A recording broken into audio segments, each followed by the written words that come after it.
Welcome to the latest edition of the Fourth and Gold NFL podcast. We are in week 16. It is nearly over. Can you believe it? But here we are. It's been a great season so far. More and more teams are now becoming eliminated. So be careful with your betting. Don't bet on teams that have nothing to play for, in my opinion.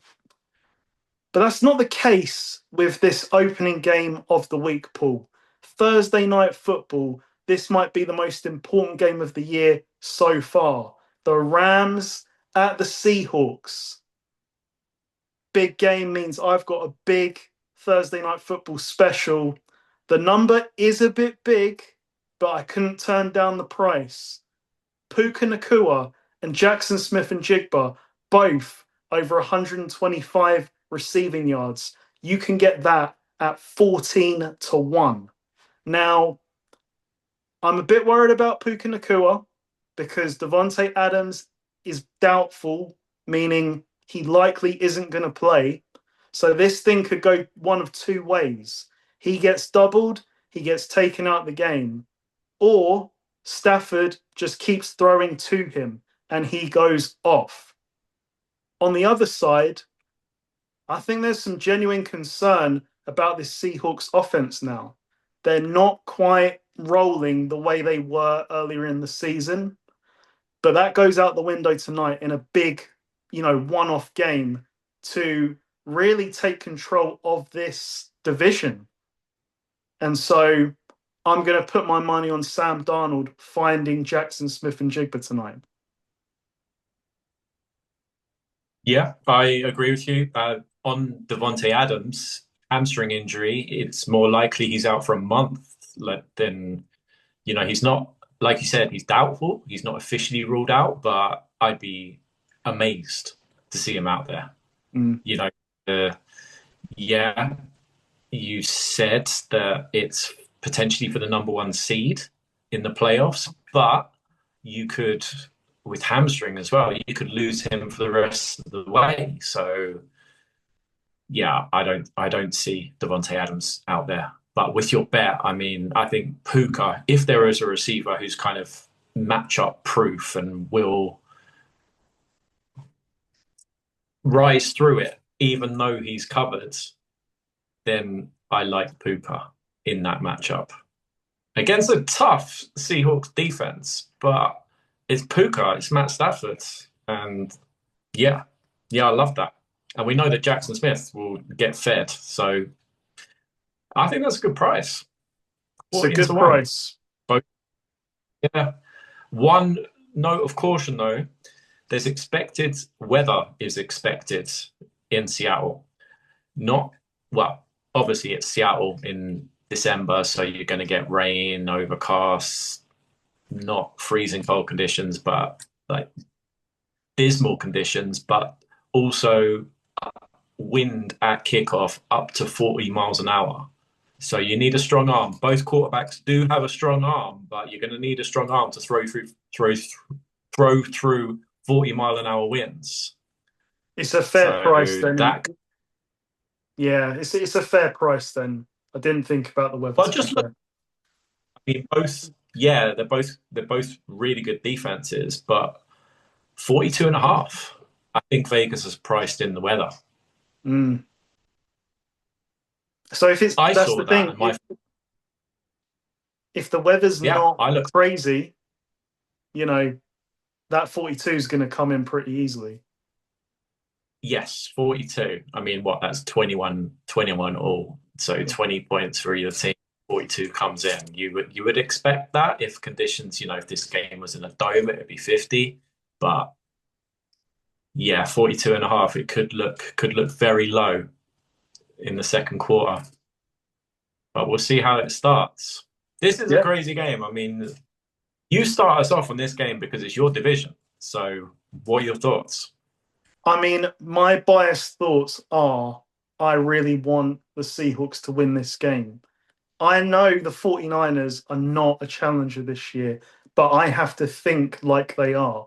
And if the Seahawks win this game, you won't believe this, but the 49ers it will be in our control whether we get the number one seed or not, because the 49ers have the head-to-head over the Rams. They have the head-to-head over the Seahawks, and they have the head-to-head over the Bears. Now, we play the Bears and the Seahawks, so that could change, but it's about the Rams. We cannot control the Rams right now, so the Rams have to lose a game.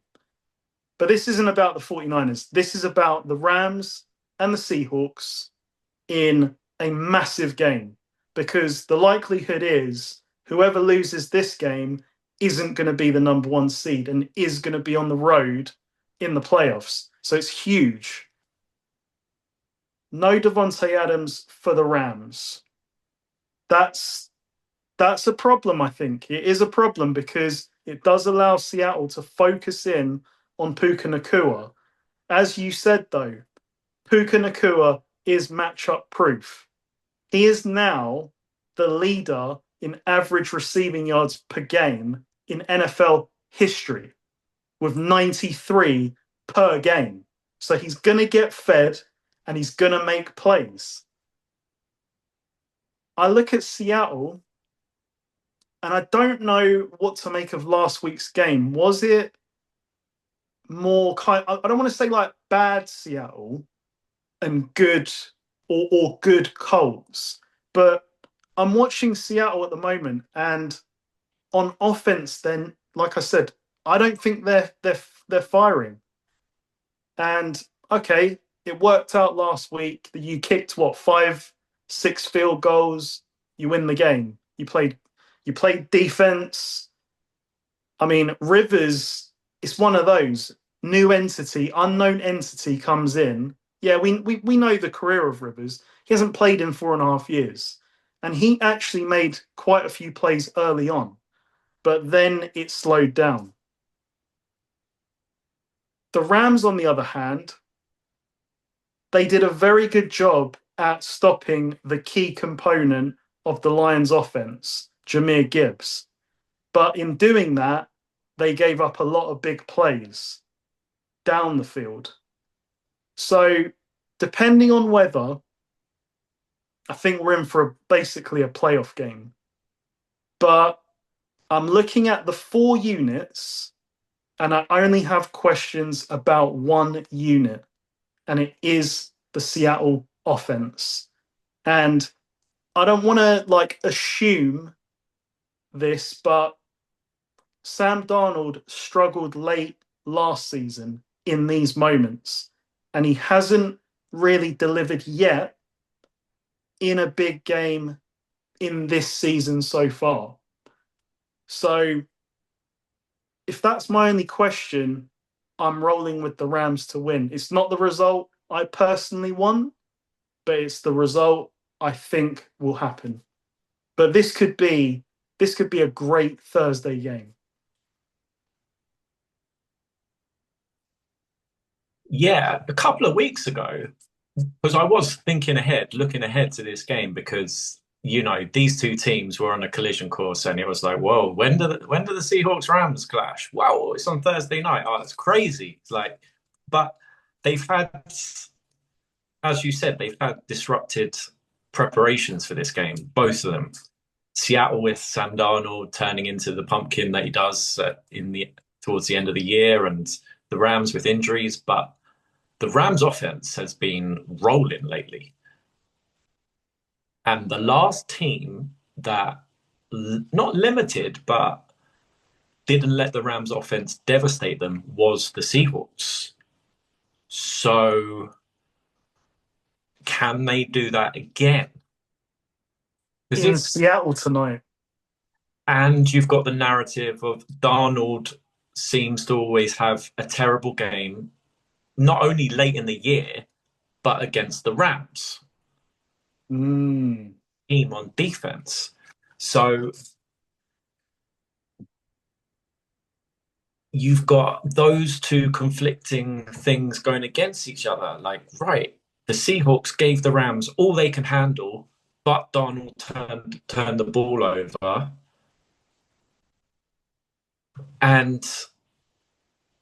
But Seattle are not performing greatly lately on offense. So which is going to win out? The Seahawks defense, I think, can do it again to the Rams, especially with Devontae out. The weather, it's going to be windy there in Seattle. So are both teams going to run the ball more than what we would expect? Yeah, probably. And I think that favors the Rams. I think Corum and Kyron Williams are a greater backfield combination than Walker and Charbonnet. And Seattle have had problems lately running the ball. So, yeah, I just hope the weather isn't a factor in this. And I hope Sam Darnold comes out to play because I want to see, I've got no dog in this fight. So I want to see like two like Titans go back and forth at each other. The weather's not a factor. And I want to see a great game. But I've got to pick a winner, and it's just happened too often for me to pick Sam Darnold late in the season. And it's happened too often against the Rams. So I'm going to go with the Rams. But I hope that I'm wrong, and I hope that Sam Darnold does perform really well, and we see like a 30 to 27 or a kind of a crazy or an overtime game. It would just be nuts. So I hope the weather's not a factor, and I hope Sam Darnold doesn't feed into that narrative of he can't play against the Rams and he can't play in December and January. And that's what I hope for in this game. But it should be great. These are two great teams. And little side note, I don't think it's over for either of these teams. Well, it's not over, obviously. They're both going to make the playoffs. But for the loser, so with the way the records seem to line up at the moment, at least, if the loser does happen to be the fifth seed, then both conferences seem to be lining up in a similar way, that the fifth seed goes on the road to the fourth seed, and the fourth seed they're both lowly ranked divisions. So you've got the NFC South. So you could potentially be going on the road to Tampa Bay or Carolina. So do you think Seattle or LA are scared of going to? And I know that the Rams lost to Carolina, but do you really think, Lightning could in the strike? playoffs? In the Yeah, playoffs, yeah. they're going to be what 10 point favorites at Carolina, and obviously they could lose, any given Sunday and all that. But you would like your chances going on the road to Carolina or Tampa Bay. And then in the AFC, you've got so the no AFC. What's the weak division? Yeah, in AFC North, it's crazy. It's the AFC North. So Yep. you could have, who is it? The Bills. So currently, I think it's the Bills. The Bills go on the road to Pittsburgh or Baltimore. And at least with this year, you're not going to be scared going to Pittsburgh or to Baltimore. And then you're rolling, and then you've got some momentum, and then you're into the second round. So, yeah, if Seattle do lose, then it's not over. It's not over at all. But if they do lose and Darnold performs badly again, then is it Sam Darnold in December, or is it just he just cannot play against the Rams? And that can happen. You can have some guys that just hate playing against a certain scheme. Yep, Like definitely. Lamar and Steelers kind of springs to mind. Like I'm sure there's going to be more, but name doesn't come to me like straight off. But Mahomes has struggled against the Seattle scheme in times. yeah, there's some kind of weird narratives in the NFL. But yeah, I think this is going to be a great game. But I'm going to pick the Rams. Just to your point on the loser, it won't be over, but it definitely opens the door to them being pushed down to the sixth seed as early as this week, because it will take a 49ers win. I get it. But whoever loses tonight, paired with a 49ers win, would put the 49ers as the fifth seed. And then you're probably talking Eagles I You're think current talking Eagles, yeah, Eagles or maybe the winner of the North, maybe, possibly. Bears. hmm There's Yeah, one game in it at the moment between the Bears and the Eagles, so it could change. yeah. Then you've also got, Philadelphia at Green Bay, at Chicago. You've got weather being a factor. Like going to Tampa Bay, going to Carolina, like it's not. Yeah, It's the lesser, like every playoff game you have to win, mm, and none of them are easy, but some of them sure are harder. So, given the choice, that fifth seed is a coveted spot this year. yeah, yeah. And like I said, the same in the AFC. Like you don't want to be the sixth seed, and then what does it line up currently? Then you'd be going Jags? two Jags, and the Jags, we'll get on to Jacksonville, but they're rolling at the moment, and their quarterback suddenly remembered that he was a number one overall pick, or at Pittsburgh, at Baltimore, who have major questions. So Yeah. yeah, both conferences kind of line up quite similar.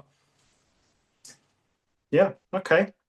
So we will move on, and I do love this time of the year because it is NFL Saturday mode.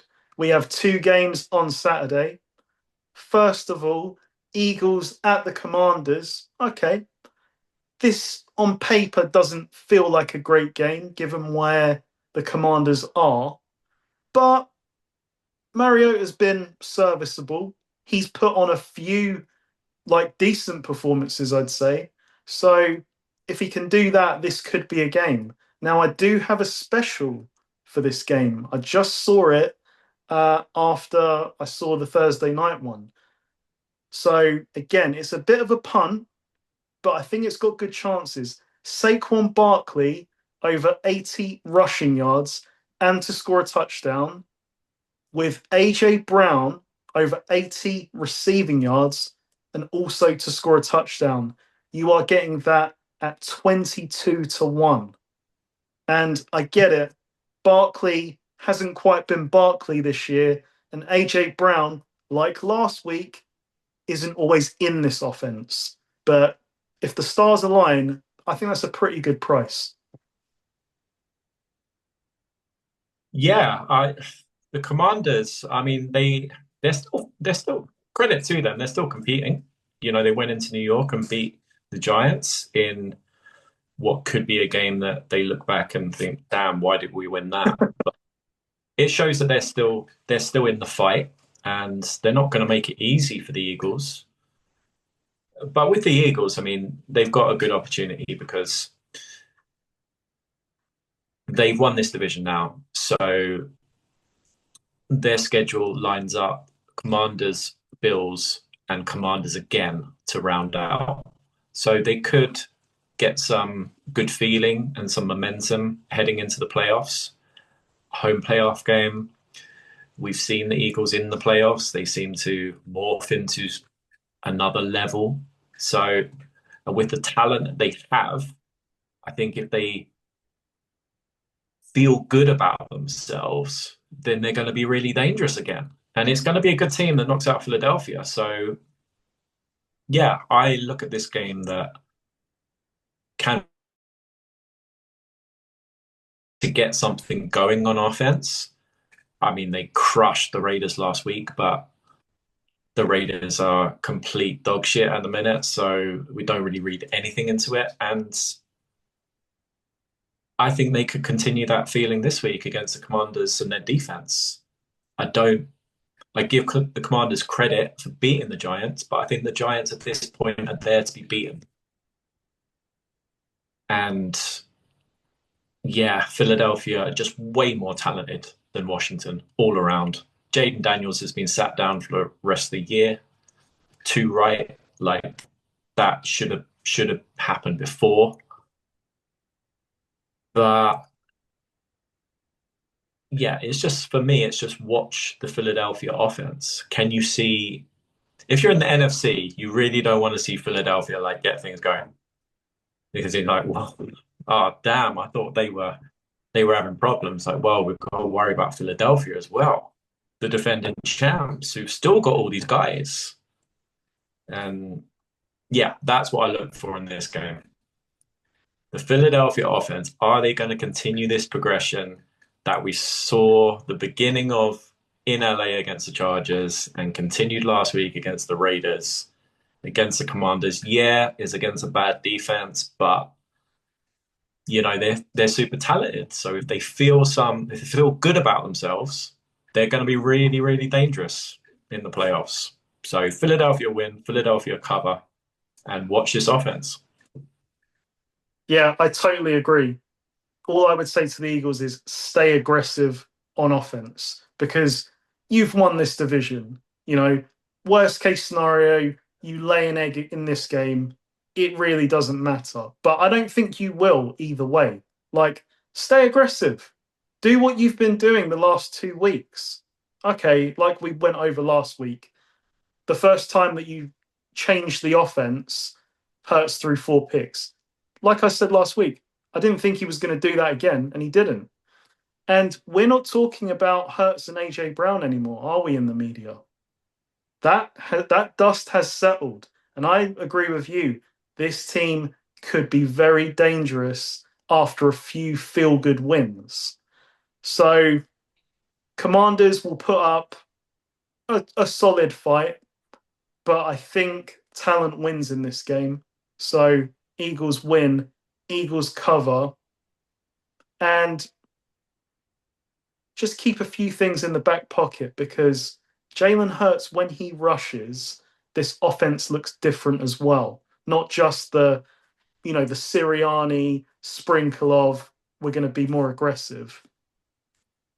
Hold it for a few weeks because you don't want to get injured, but in the playoffs, that's what I want to see from Hurts. I want to see him use his legs because for the first half of this season, he really wasn't doing that a lot.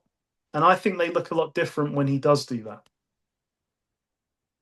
The second part of the Saturday doubleheader, what a game this is. Packers at the Bears.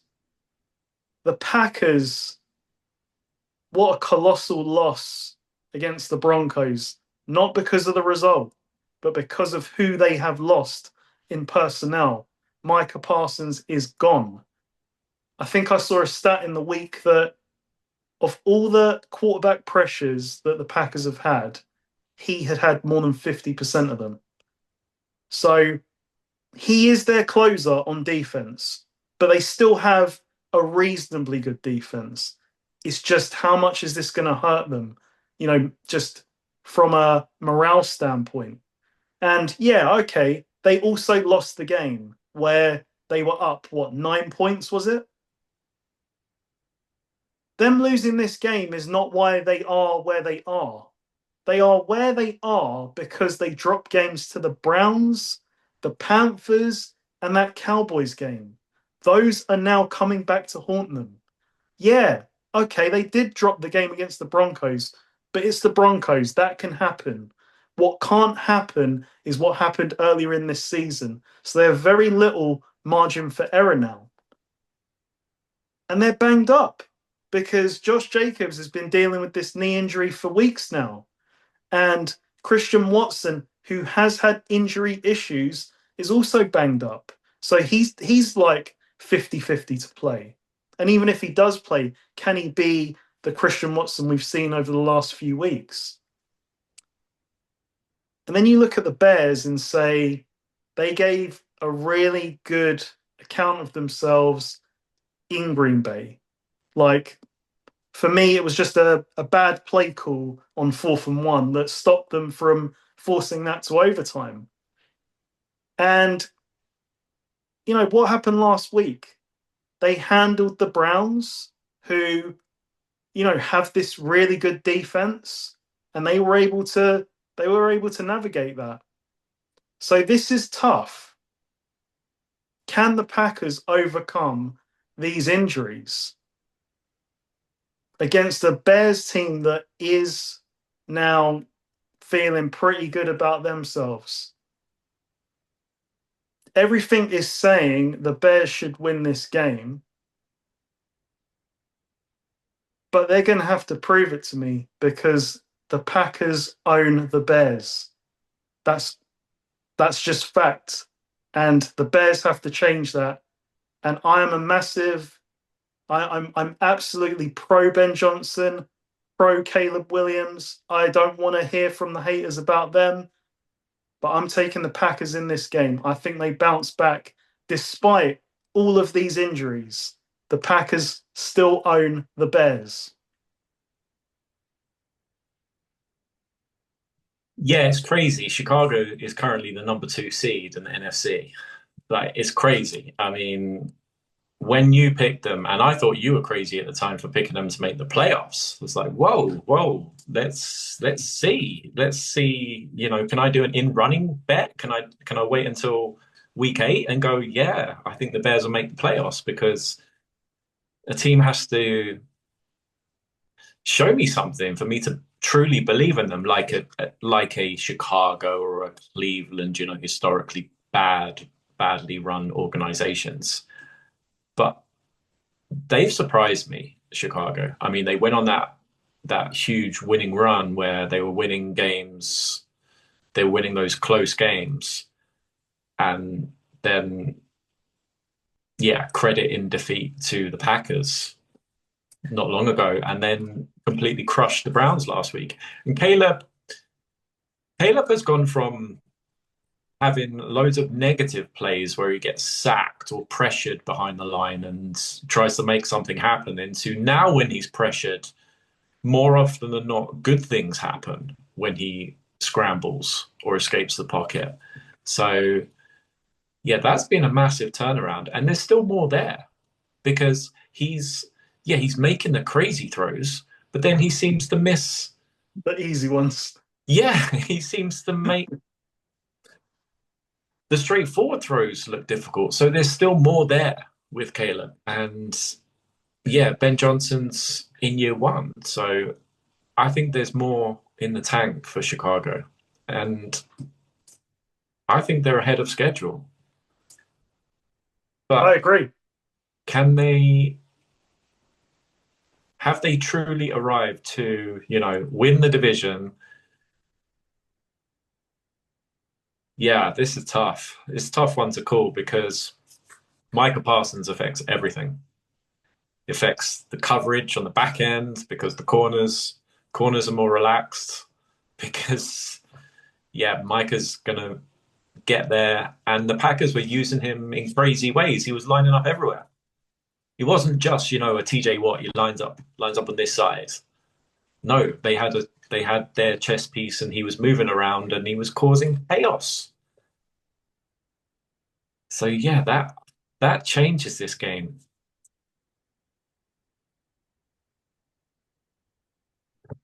I don't know. I'm gonna go with, yeah, I'm gonna say the Bears have arrived. I'm gonna say that the Bears can do this, because head coach, quarterback, and yeah, the Packers gave up a lot to the Broncos last week. I mean, the Broncos, Bo Nix played great, but they were getting burnt on defense. And I think Caleb can have some success, especially with Micah not being there. So yeah, I'll take the Bears. So that means the Bears, yeah, surely they win the division then, and they're going to be number 2, number 3 seed in the conference. This is huge, because if they lose it, obviously the Packers have the head-to-head. It's a sweep. So the Bears really need this one. And if they do, it definitely, I think it opens up a bit of a gap. Like 2 wins with, or sorry, like they are 1.5 ahead with 2 to play. So Yeah, but we looked at the Bears' schedule, and it was really, really tough towards the end of the year. I said it to you before the season. When I saw the Bears on the 49ers schedule in December, I was like, damn, why couldn't we have had them in September? Because that's the next game. And that's in Chicago.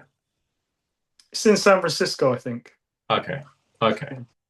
But yeah, the Bears, I mean, with Caleb, with this offense, I mean, they're tough. Yeah, They're tough they are tough. minute. And The defense, yeah, I mean, Shador's a rookie, but they they completely embarrassed the Browns last week. Mm. Uh, So that's what good teams do, is that they crush the bad teams. Mm. I think the Bears are contenders, and even if they don't win this week, then this is a real team.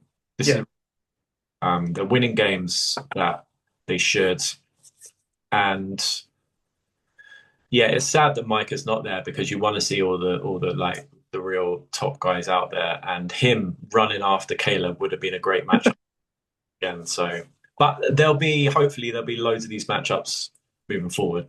Mike they've traded for him, they paid him, so he's going to be there forever, and Caleb's going to be there forever. So, and Ben Johnson's been given the big money. So, yeah, there's going to be a lot of these games moving forward, Packers Bears. But this week, I'm riding with like the feel good, and I say the Bears, their time has come. I think they win this week.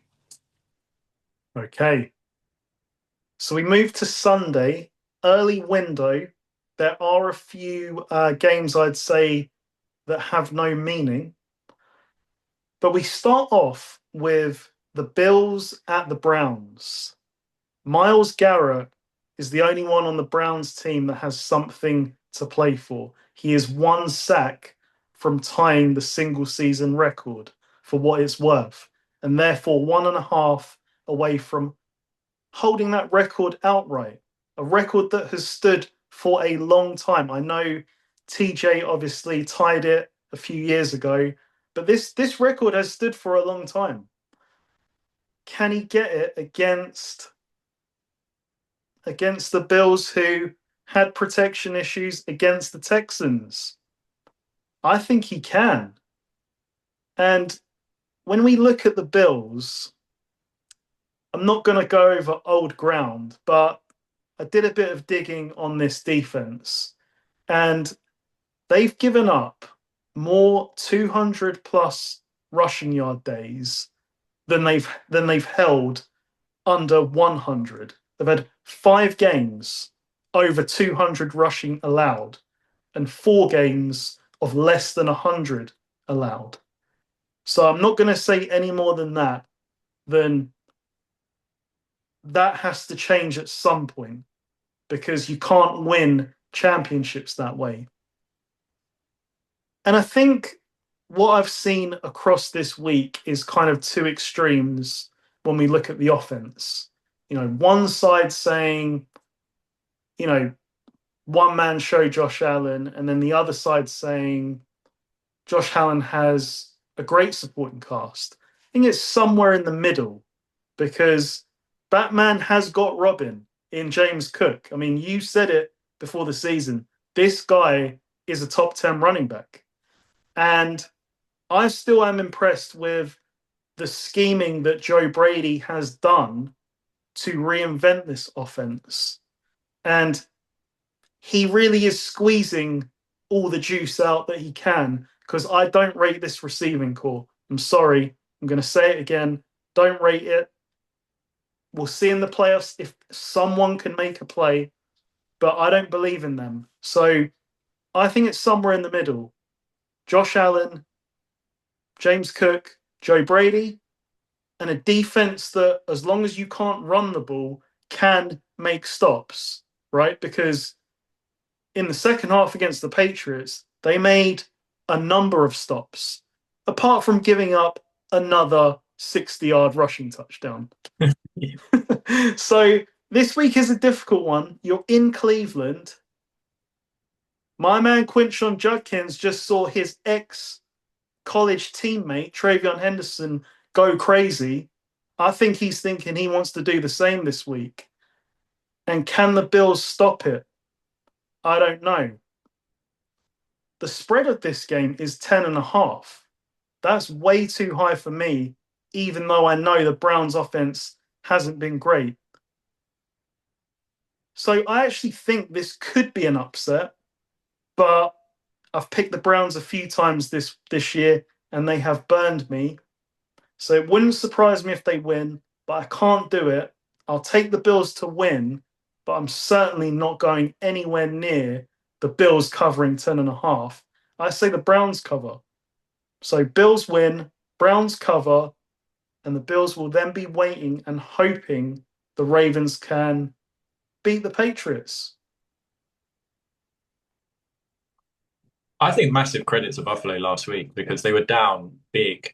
You know, what a massive shift in that game. Like you're playing the Patriots, who are just about to take your division title. You've actually lost the division to New England. You're down big. And then they kind of flipped the switch and they scored 5 straight touchdowns. And then, as you said, the defense can't stop. Well, they can't seem to stop the long run. So once the back breaks the line of scrimmage, like they your man Jordan Poyer back there. Yeah. Yeah. I mean, so it was clear from a few weeks ago. I think they need a safety who can tackle. And especially if, so the stats are clear. Buffalo seem to give up. If the back breaks it through the line of scrimmage, he is going for 6 more often than not. But yeah, so Buffalo, massive credit. Like, and it is a little bit of Josh Allen, but Josh Allen is just a freak. He's so talented. But I'm not totally with you with the receiving corps. I think they can do enough because it's Josh Allen and because it's James Cook. I think Josh Allen compensates for a lot of things. You're right on Cook because we saw that against the Chiefs. You know, the fear factor can get these receivers open. Yeah. And yeah, that I was just so shocked. Like I flicked over to the Bills Patriots game. I was like, wow, the Patriots are kicking the shit out of the Bills. And then suddenly the Bills went, no. And Josh Allen went, no, not this time. 5 straight touchdowns. And then the defense, yeah, they can't stop the run, but they remind me of like the Steelers defense from a few years ago. That was, bend but don't break. Like, yeah, you get yards, but then they make the play. They make the play at the end of the game. They sack the quarterback. They tip the ball. They tip the pass at the line, and they just seem to find a way to make the play.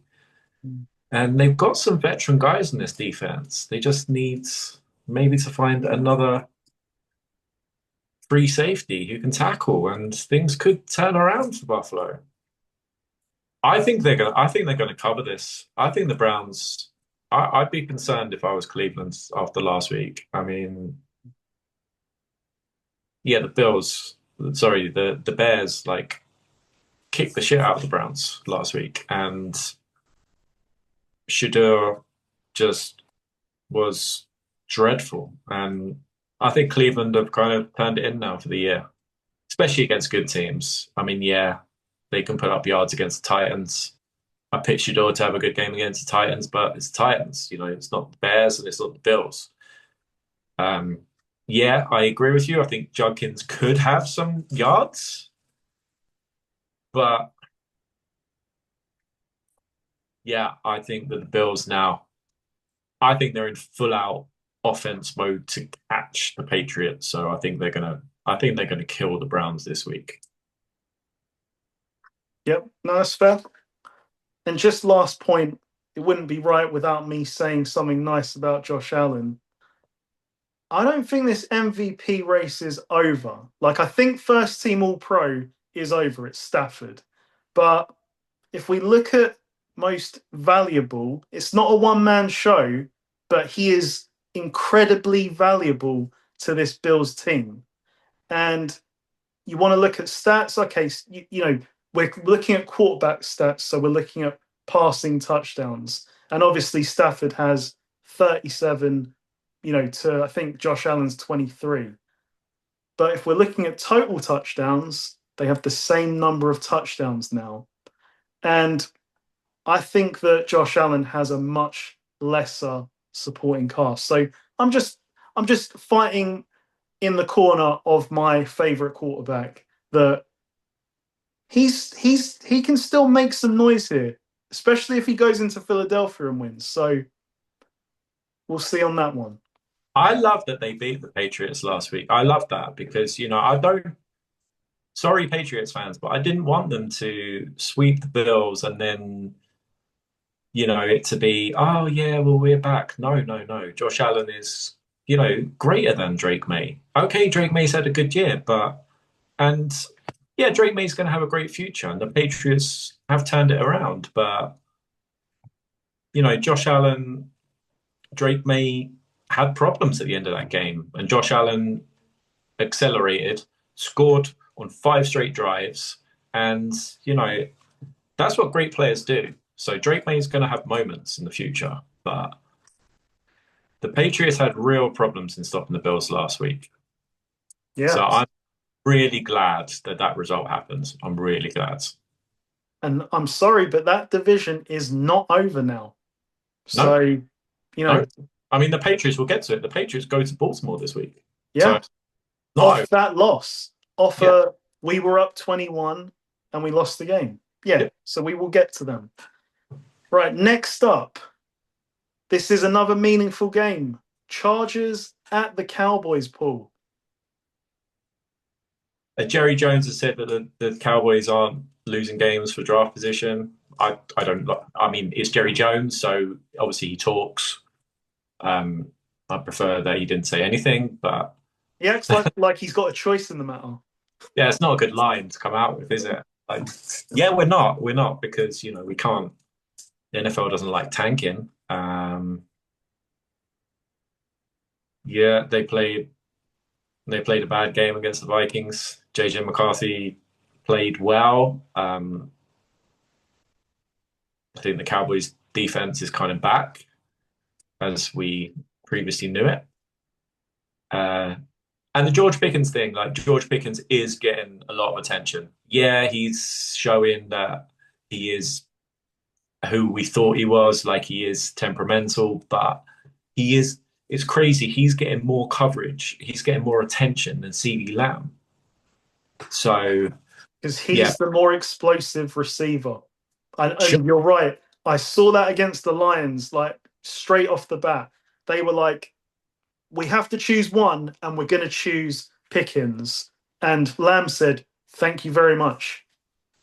Yeah, so CeeDee Lamb prop bets moving forward like, seems to be a good way to go because Dallas is still going to throw it. Um, yeah, the Chargers. I don't know. I said before I continue it. I don't see how long their future is in the playoffs, but they will make the playoffs. Um, I'm surprised that the Cowboys are favorites in this game. The Chargers don't have the best record on this 10 a.m. body clock game this year. They've laid a few eggs.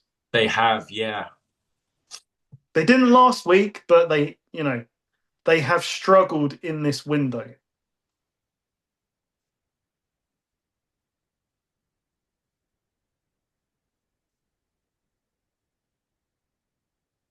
No, I'll take. This is tough because I want to. I think I should take the Chargers, but then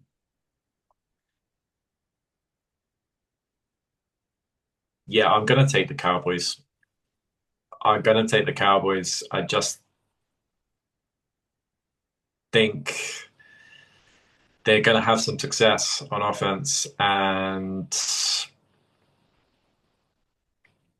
yeah, I'm not really high on the Chargers. I just haven't been all year, so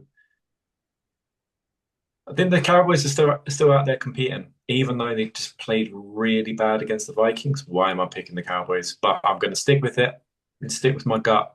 I picked Dallas at home. The Chargers won the really critical game last week.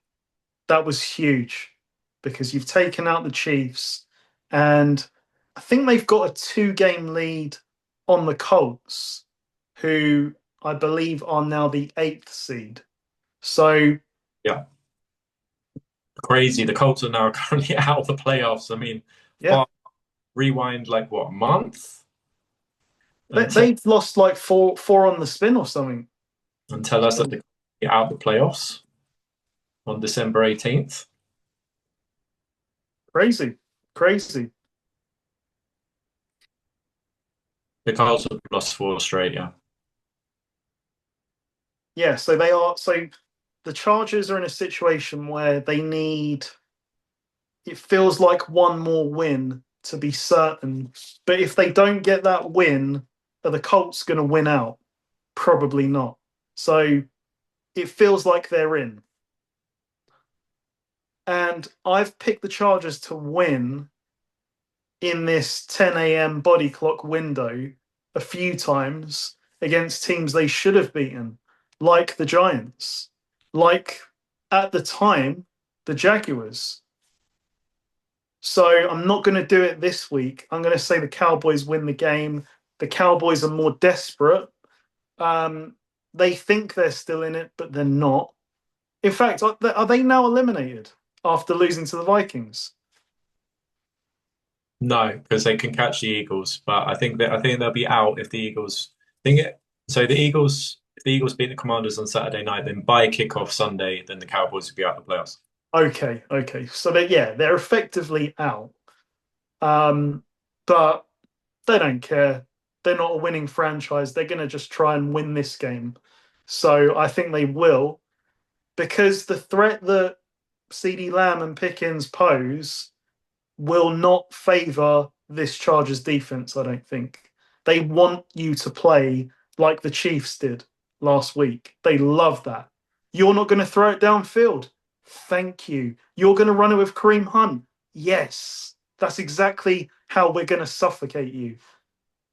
I think they might run into a bit of a problem this week after the high of knocking down Chiefs Kingdom. So Cowboys win. I think the Chargers. I mean, I'm shocked that the Chargers are 10-4 because they don't feel like a 10-4 team. So, and I know, you're a massive Harbaugh fanboy. So It's the tackles though. You lose both tackles. yes, That's too much to overcome. they've done And they've done amazingly well to yeah, get to a record with the problems that they've had. So credit to the Chargers, massive credit to the Chargers, Jim Harbaugh and Justin Herbert. yeah, like Herbert deserves a lot of credit. Yeah, He's probably gonna end the season with the same narrative though, that he can't win in the playoffs. But just look at the situation he's in. He's played phenomenally well this year, in my opinion. Like yeah. he's made some huge plays and put this team on his back. And just watching him, like the mindset, the mentality is different. Jim Harbaugh, best thing that ever happened to him, in my opinion. Yeah, So I have watching the Chargers and Justin Herbert this year, I have changed my opinion a bit on Justin Herbert. I thought he was a bit of a fanboy for the top 10 lists and like, yeah, you know, California quarterback, young. throws a perfect spiral, yeah. Yeah. But I he's got grit. Like he is digging deep for this team. Yeah, it's been tough this year. He's been running for his life. He's made some really, really great throws, and he showed that he's a great competitor. So credit to him. He has changed or affected my opinion, at least. Well, hopefully he can do that a bit more in the because if they win in the playoffs, I mean that will be a surprise in itself. Well, we'll see. I mean, they could, depends how it lines up. They could be going to Pittsburgh, Baltimore. They Yeah, could. So I'd give them a massive chance playing one of those teams. definitely. Okay. Next up, we have Chiefs at Titans. This is a meaningless game. I don't It's not really have. the draft picks. It's But for not. draft picks, yeah, the Titans have to keep losing. The Chiefs probably want to lose to get better picks. Um, I'll keep it brief, but the Chiefs, the Chiefs need to have a hard look at themselves. Starting with Andy Reid, really, and this offense. This was not a good offense to watch this year. This was a defense's dream, really, to play against, as I just said in the previous game. They've got a lot of work to do looking at their contract situation. Like Mahomes' cap number for next year is 78 million. And there's a lot of guys on big money, the offensive linemen, all over 20 million per year. Chris Jones is on a massive number. So they've got some big decisions to make. And what I would say to them is if you're going to choose a year to do a hard reset, this is the year when Mahomes is recovering from a torn ACL. Because you might find next year you can't really go all out and fully compete. But you don't want to do, and they always catch strays when this topic comes up, you don't want to end up like the Saints, who were deluded in their thinking that we will just restructure contracts. Travis Kelce, future Hall of Famer, he's not a 17 million per year tight end anymore. You have to move on with that. And like you look at some of these receivers like Xavier Worthy, he needs to bulk up a bit, I think. He gets pushed off his routes too easily. And what I would say is like, and it's a simple comparison, but take a look this offseason at Jameson Williams' film, because I feel like he has got characteristics that could, lend itself towards a Jameson Williams. Now, I'm not saying that he's going to get as good as Jameson Williams, but, you might find something there. And I don't know.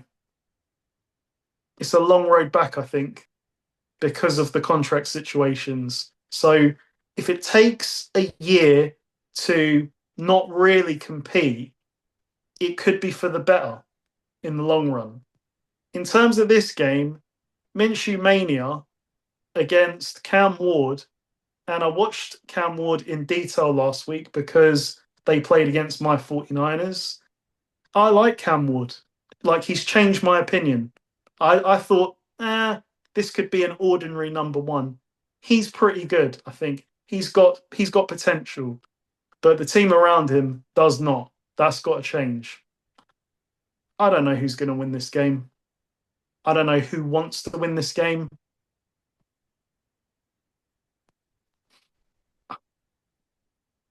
Do it. Go on. Do it. I'm going to do it. I'll take the Titans. Yeah. Why not? Same. I'm going to take the Titans. I think that the Titans.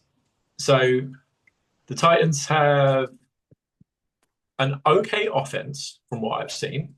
Yeah, it is. Yeah, you're right. It is okay. A terrible defense. But it's time to actually recognize the Chiefs' offense for what it is. It's not good. And having Minshew, I mean, I think we're kidding ourselves if Minshew at this point is going to come in and turn it around. I mean, he threw like quite a stupid pick. They were nearly in field goal range to force it to overtime, and he threw quite a dumb pick.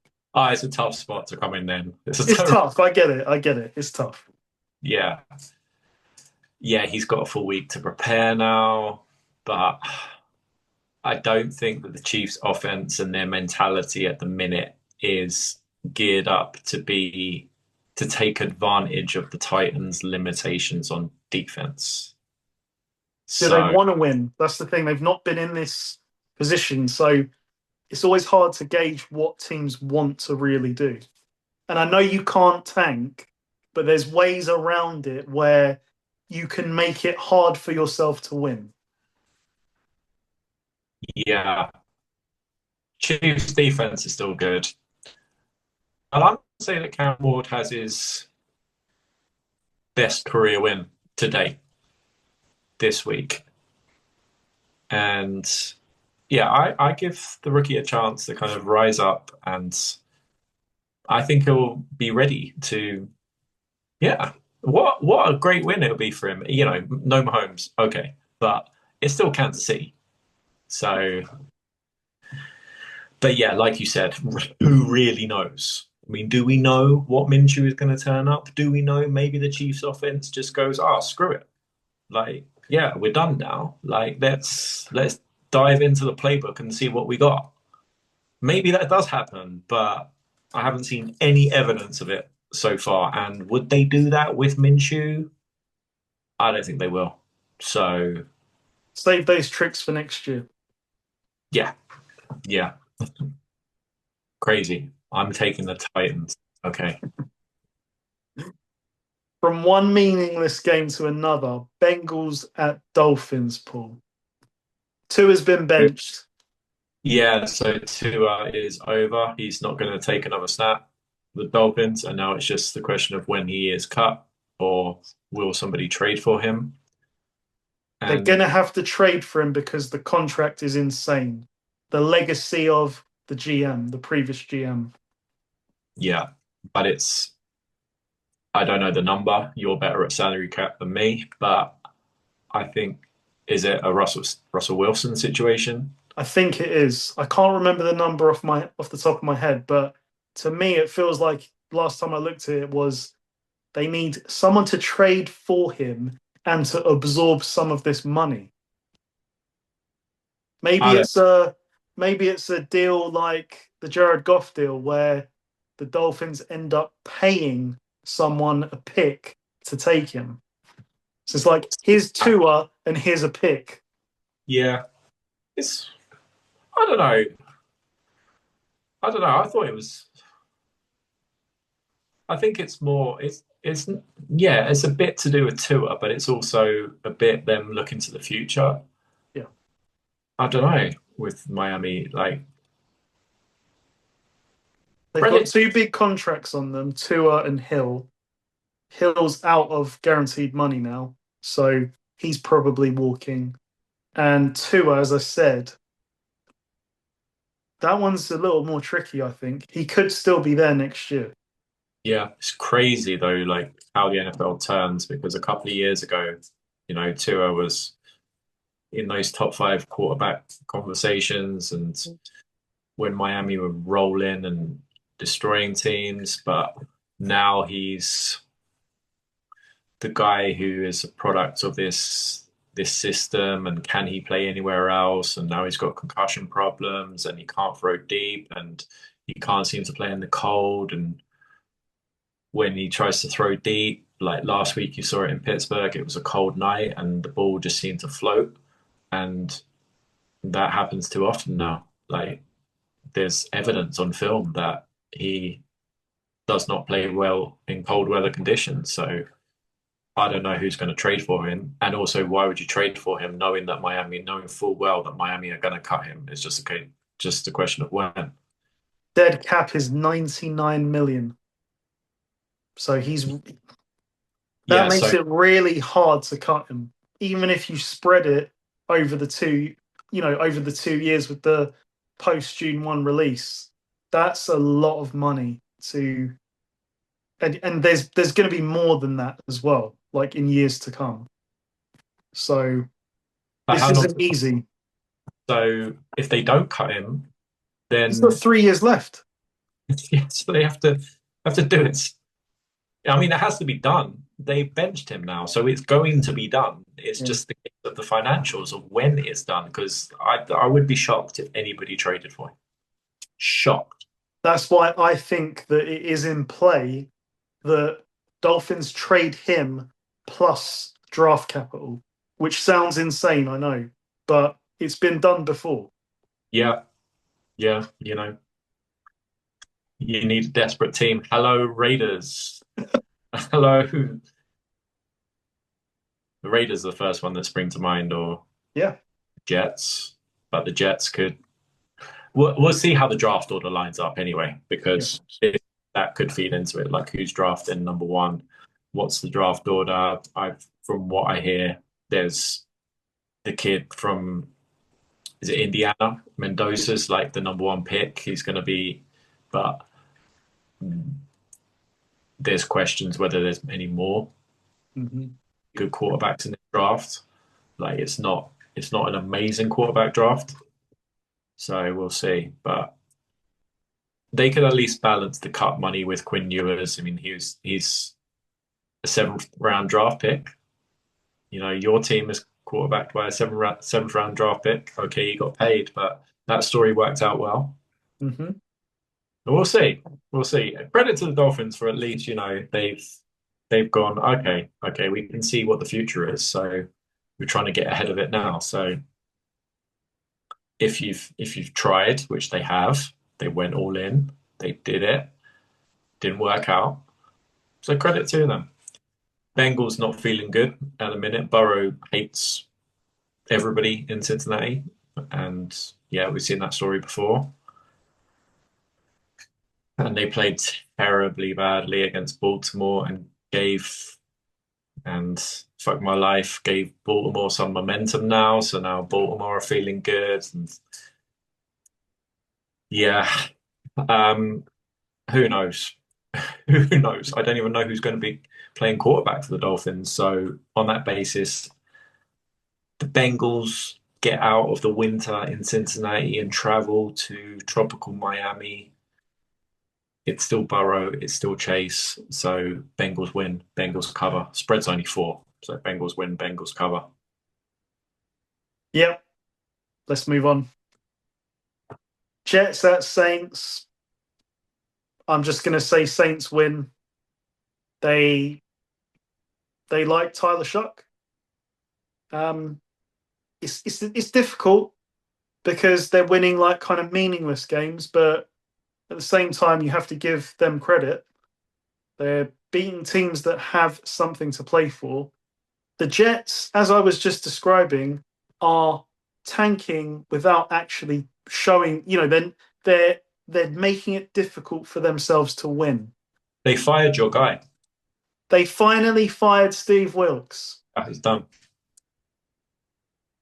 You could see that coming. Like when you and then yeah, Trevor Lawrence had 6 total touchdowns on them. So yeah, pretty much sums it up. Jets are trying to lose. Saints are trying to win. Saints win. I don't think the Jets are trying to lose. I think the Jets just are really bad at this point. I just think, no, seriously, I don't, because New York, as you know, I get quite a lot of entertainment Oh yes. from the New York sports media, and their thumbnails are just, they're entertaining because every single week it's like, they suck or this is the worst ever team. And it's both teams. So if you're a football fan in New York City, it's terrible because both teams are giving you absolutely nothing. And yeah, so the Jets, they were at least competing before on defense, but they didn't have great guys after like the trades that they made, getting rid of those pieces. Yeah. So they're setting themselves up for the future. And now they've got Brady Cook at quarterback, and yeah, it's just not good. It's just not good all around. And now they're being exposed. They were playing hard. Now I think they're still playing hard. They're just not very talented. The Saints, it's crazy that I'm saying that a team are the Saints are more talented than any team in the NFL, but yeah, they're probably more talented than the Jets. So I'll take the Saints. The Saints are favored by 5. Wow. Wow. But still, I'll take the Saints. Yep. Vikings at the Giants. The Vikings got their boost. Everyone wants to play the Cowboys defense. Yeah. The Giants lost the game that we both thought they were going to win against the Commanders. What do you say on this one? That the Vikings, yeah, it's encouraging now. There's little signs of recovery, little signs of encouragement for for the Vikings and JJ McCarthy. So don't, and I'm glad to see it that everyone's not going totally crazy. And yeah, he was historically bad and he was the worst quarterback ever, according to PFF and quarterback rating and all of this stuff. Well, not worst ever, Oh, but usually, yeah, it yeah. was historically really bad through a few games.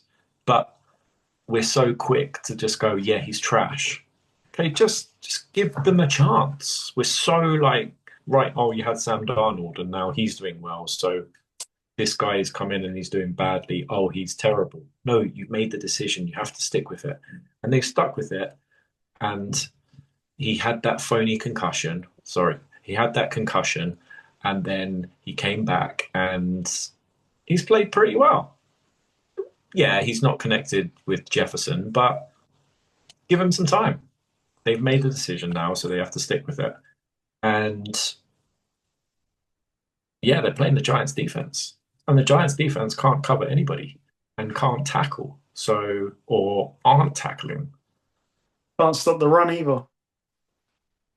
Yeah, and this was supposed to be a really good defense coming into this year with all those guys, all those pass rushers. Yeah. Well, the Giants D line is going to be nasty. Well, they haven't shown it. They haven't produced. Right. So I think the Vikings are a good thing. Go in there and continue. They still play hard on defense, the Vikings, which Giants aren't doing. So yeah, Vikings win.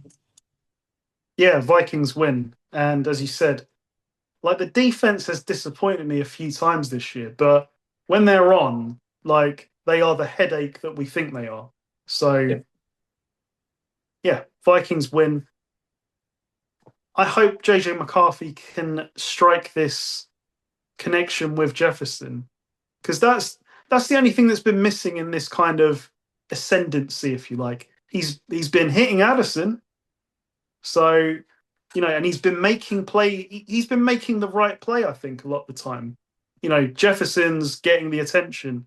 Okay, Hawkinson's wide open. I'll throw to him. Yeah, So get it together. He has got a really strong arm. He has yeah, got a really strong arm. It's just the shorter throws, the touch throws, and that could. it's going to take But time. yeah, but if he does get it together, because he's got that big arm, then everything's open. So yeah, we'll see. But there's something. I'm just going to ask the question: if Joe Burrow requests a trade this offseason, should they be in play? The Vikings. Because I think, they've invested this time with McCarthy, but it's Joe Burrow. I think what? I think maybe 26, 27 of the 32 NFL teams would be interested if Joe Burrow's available for trade. I think mean, it's yeah, both of these teams. I mean, it's harder. Yeah, it's name the teams that wouldn't be interested. okay. I Yeah, mean, I hate to say it, but San Francisco just yeah. yeah. Look, Let's see if he's available. who's greater than Burrow? What? Who's it? Honestly, it's a very short list. Well, so Mahomes, I'm saying who wouldn't trade for him. Chiefs, Bills, Ravens, Chargers, I guess. But everyone else, we don't. I think one to watch is if, like, let's say the Rams win the Super Bowl. Is that it for Stafford? Is he going to walk away? Because the Rams have got multiple firsts that they could use to make a blockbuster trade. Yeah, if the Falcons lose, that I saw that graphic. It's like the Rams have a top 10 overall pick and the number Oh, one top 10 pick, which is the Falcons pick, and they're the number one seed. And it's like, what the hell happened with that trade, man? at least you're not in the division. Okay, we move on. We actually have a meaningful game to talk about. The Buccaneers at the Panthers. What a huge game this is. Thursday night last week. It feels like a lot has happened since then. But the colossal collapse by the Buccaneers. What the hell happened at the end of that game? You know, the irony that the Falcons were in 3rd and 28. The irony. And they managed to get out of that. And yeah, the rest unfolded. I don't know. Like, I look at the offense for the Buccaneers, and I think there was a lot to be encouraged by. I can't believe the difference that Mike Evans really makes. They look totally different with him on the field. Probably because he's, you know, historically a great receiver, and he's just come back from this injury, and he just made a ton of plays. But Bucky Irvin's back. It wasn't perfect, but it sure was better than it has been showing over the last few weeks. But the same cannot be said for this defense. This defense stinks.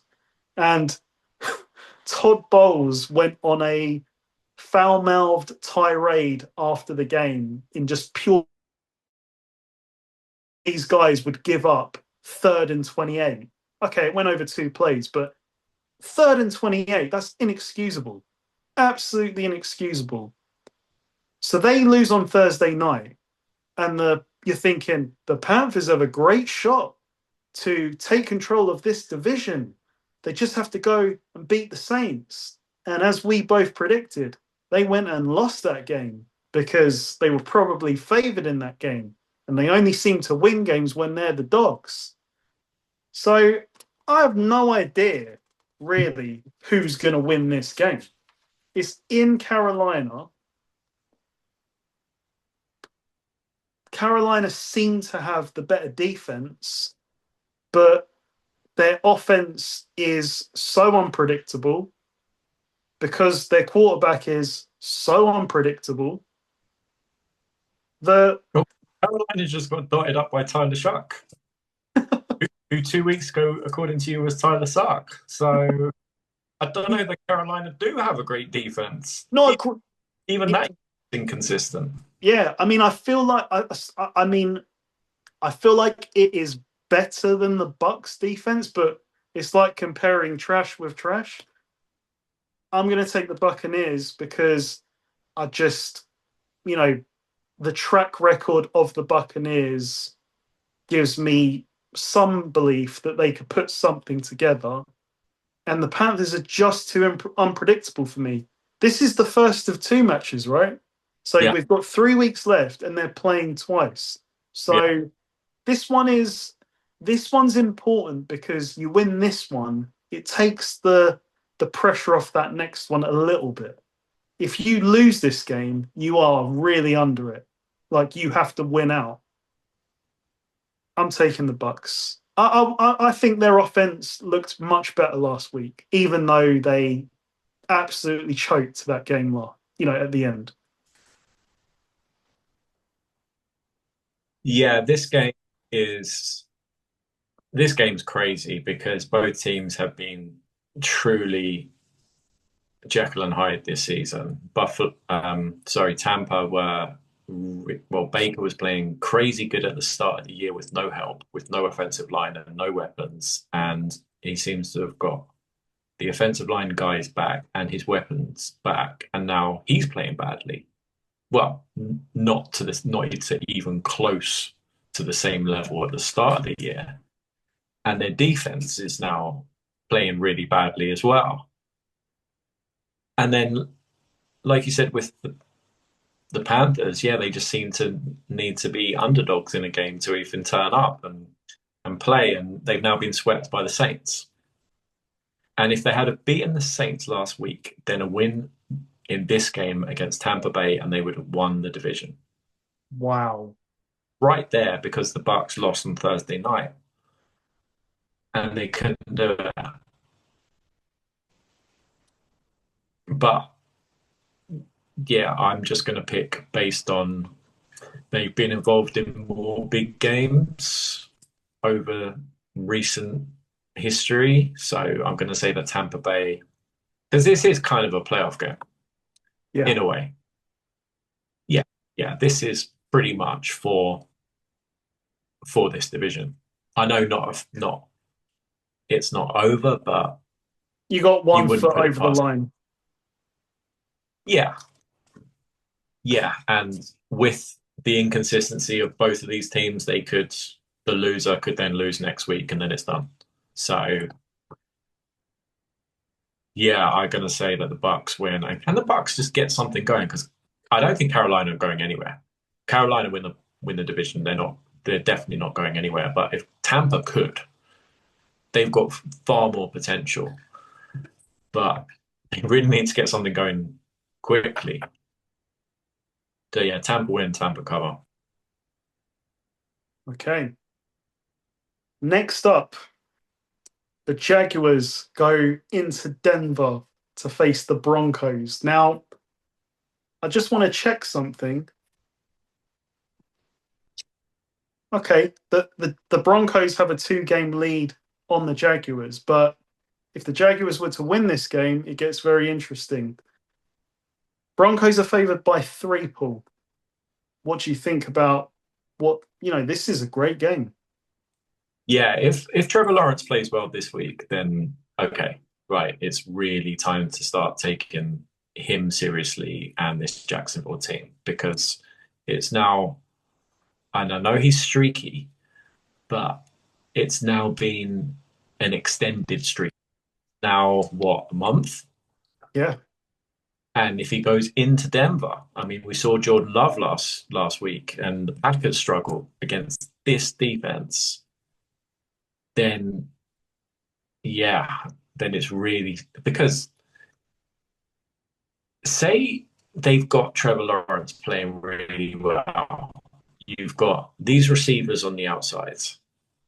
You've got a lot of guys on defense that are really talented. You've got your man ETN and the running games going as well. Then you're like, holy shit, the Jags are really, really damn good, and they're going to be a real problem. So, You had them but in the then on the playoffs, so I give you credit. well, eventually, eventually all those high draft picks, if Trevor Lawrence is just 7 out of 10, well, lately he's been 9 out of 10, and yeah, they could credit to them because they could have like shrunk after that Texans loss where the Texans came back late and Davis Mills beat them in the fourth quarter. But they've strung together a few really good wins where they've been destroying teams. So, but this is now real. This is Denver, Mile High. This is this defense, this secondary. I mean, you can't even throw on the other corner, let alone you can't. No point even attempting to throw on Satan, but even the other corner's damn good as well. So, how do you attack Denver? I don't know. And Bo Nix played amazingly well in the second half against the Packers. Denver's a really tough place to go. Really tough. And I don't think it's spoken about how hard it is to play in those conditions with the altitude and the lack of oxygen. And obviously Denver are used to it. Their team are used to it. So I'm going to Hold the number 1 seed. yeah, potentially. But I'm going to say that the Broncos win just because of the conditions. But I hope the Jags and Trevor Lawrence continue this and come to play because this could be an amazing matchup if Trevor Lawrence can play well. Because you want to see these kind of games like Trevor Lawrence against this defense. And this could be, you could be looking into the future. This could be, a kind of passing of the torch. We saw Mahomes limping off into the tunnel, and it could be there's new teams on the horizon now. Mm. Could be Lamar Jackson and Patrick Mahomes' time is over and it's Trevor Lawrence and Bo Nix. Obviously, it's a little way to go before that prediction comes true. But yeah, I want to see Trevor Lawrence not have. I'm supporting Trevor Lawrence to have a good game this week, and I want to see a kind of back and forth game. But I just think Denver in the conditions, this defense, I think it's tough. So I'll take Denver. Mm. Trevor Lawrence, I think I was a longer term defender of him than most, but I gave up on him earlier this season, and now he's trying to reel me back in with with some of these performances. I mean, that run, I know they were playing the Jets, but that run, if that had been Josh Allen or Lamar Jackson, we would be talking about that for weeks on end. That was ridiculous. Like he's super talented.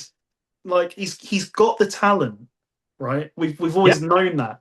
And yeah. we've seen the flashes, and that's what made me a believer to begin with. Like,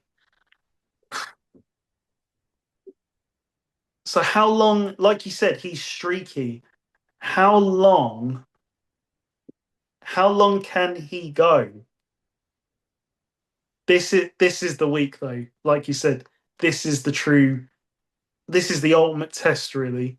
Going into this building in these conditions against this defense. Jacoby Myers, they know very well already, from his time at the Raiders. But it feels like the Jags have looked different since they made that trade because, they've got Myers on one side, they've got Brian Thomas Jr. on the other side. Next year will be interesting when they've got Travis Hunter in the slot. Yeah. And Denver are slowly convincing me because I know I've been a bit unfair on them to sort of say, kind of dismiss them and say, I don't know if I, can really see them in the Super Bowl. I'm starting to see it, definitely. And Well, as you said, any AFC team, like if Denver do get the number one seed, then that's a problem for even like the Bills if they're rolling like Josh Allen going into there because it's the really that stadium's crazy and the conditions and that defense, and then they just have to do a little bit on offense. But then if Bo Nix plays like he did last week, then Denver's making the Super Bowl.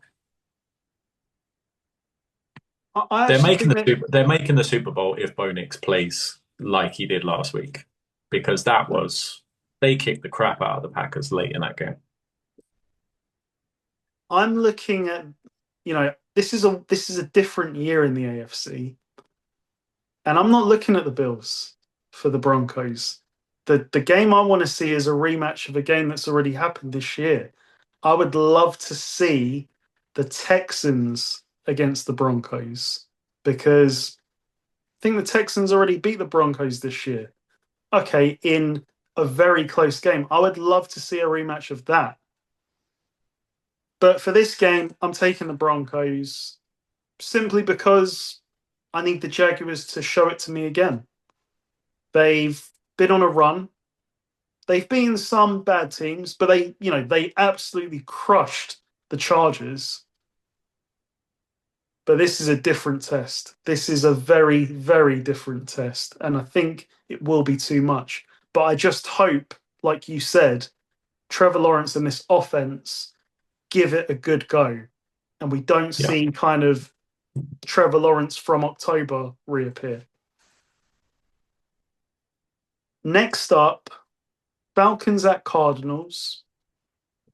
I don't have a lot to say about this other than Bijan Robinson is a superstar. Yeah.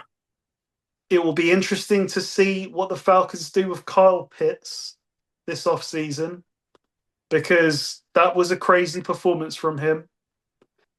I know there's a lot of memes about, us having to wait forever for him to break out, and we can't overreact by one game, but he's been solidly productive this season. Not fourth pick overall. I get it, but he's been productive. So it'll be interesting to see if he can hit the open market and who might be interested. The Cardinals are done. They also have a tight end who is very special. Nothing around him is special. I say Falcons win. Hopefully, I don't know. It's going to be it's difficult to tell, but I'm just going on talent. I just think the Falcons have more talent. The Cardinals have been in a rut for a long time now, and much like many Cardinals seasons, they're looking to the future. So, Falcons win. Bijan goes crazy.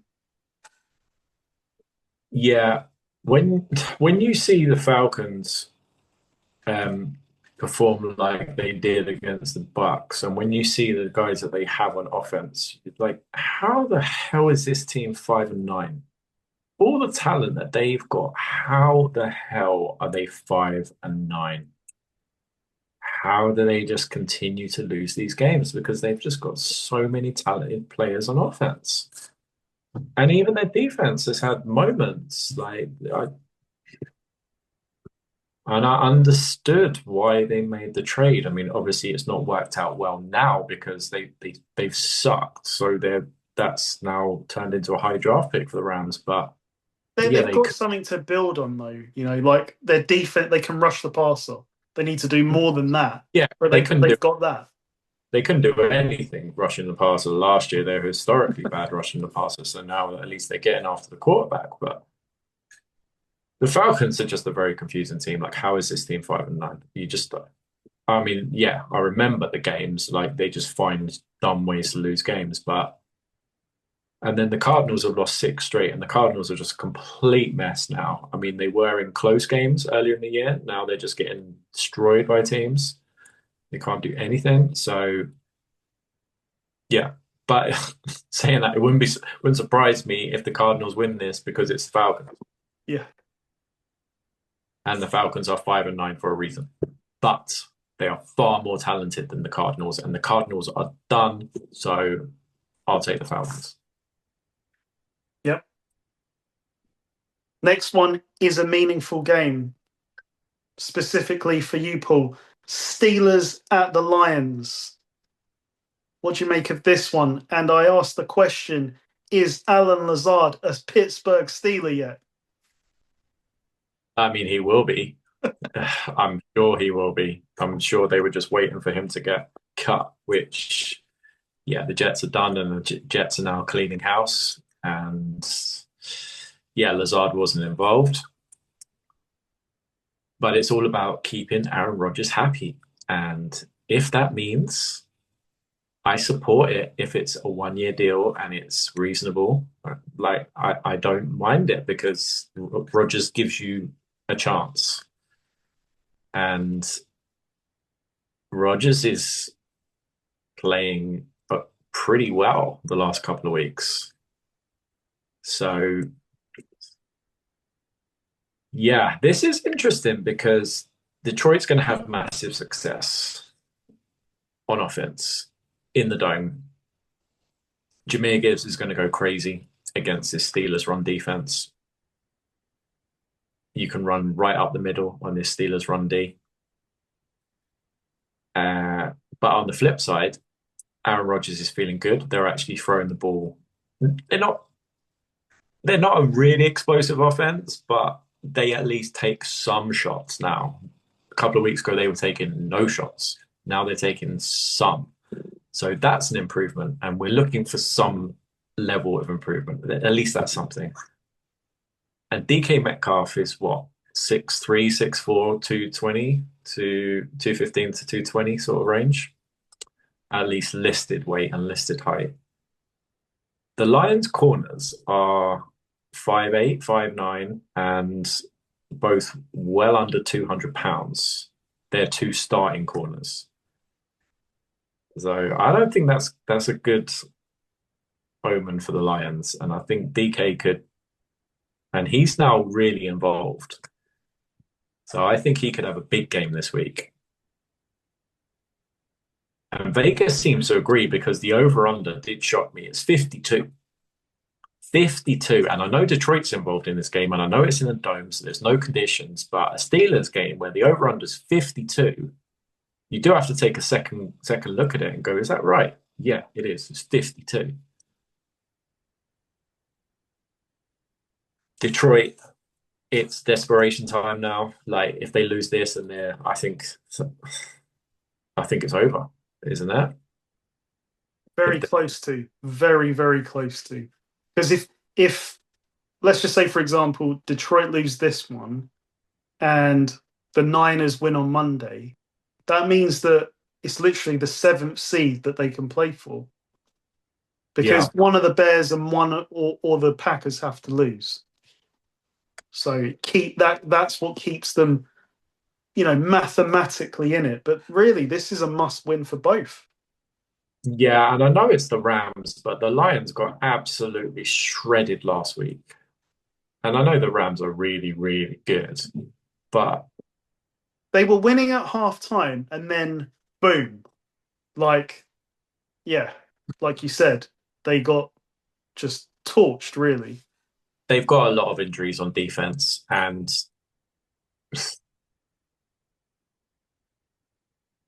yeah, but I'm just going to say that while the Steelers' offense is improving, I don't think it's enough to keep up with the Lions in this kind of game because the problems that the Steelers have on defense, I mean, they played well last week at home in limited Achan, but this is on the road, this is in the dome,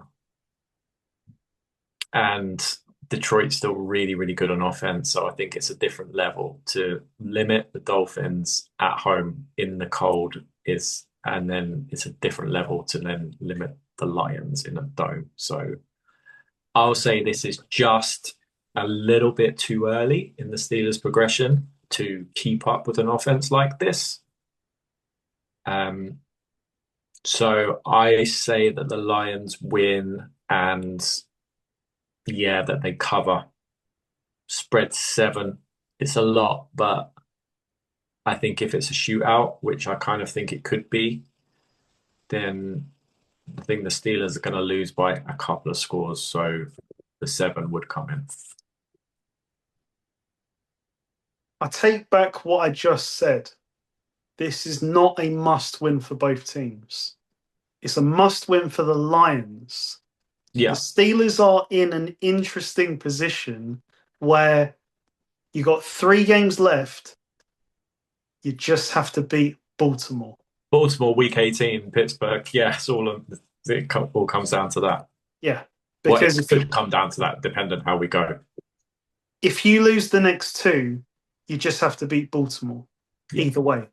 So, and if you both match each other, it's still coming down to that game. So the Steelers, while they want to win these games, know in the back of their head, it's coming down to week 18. Yeah. I still feel like I want more. I want more involvement for DK Metcalf.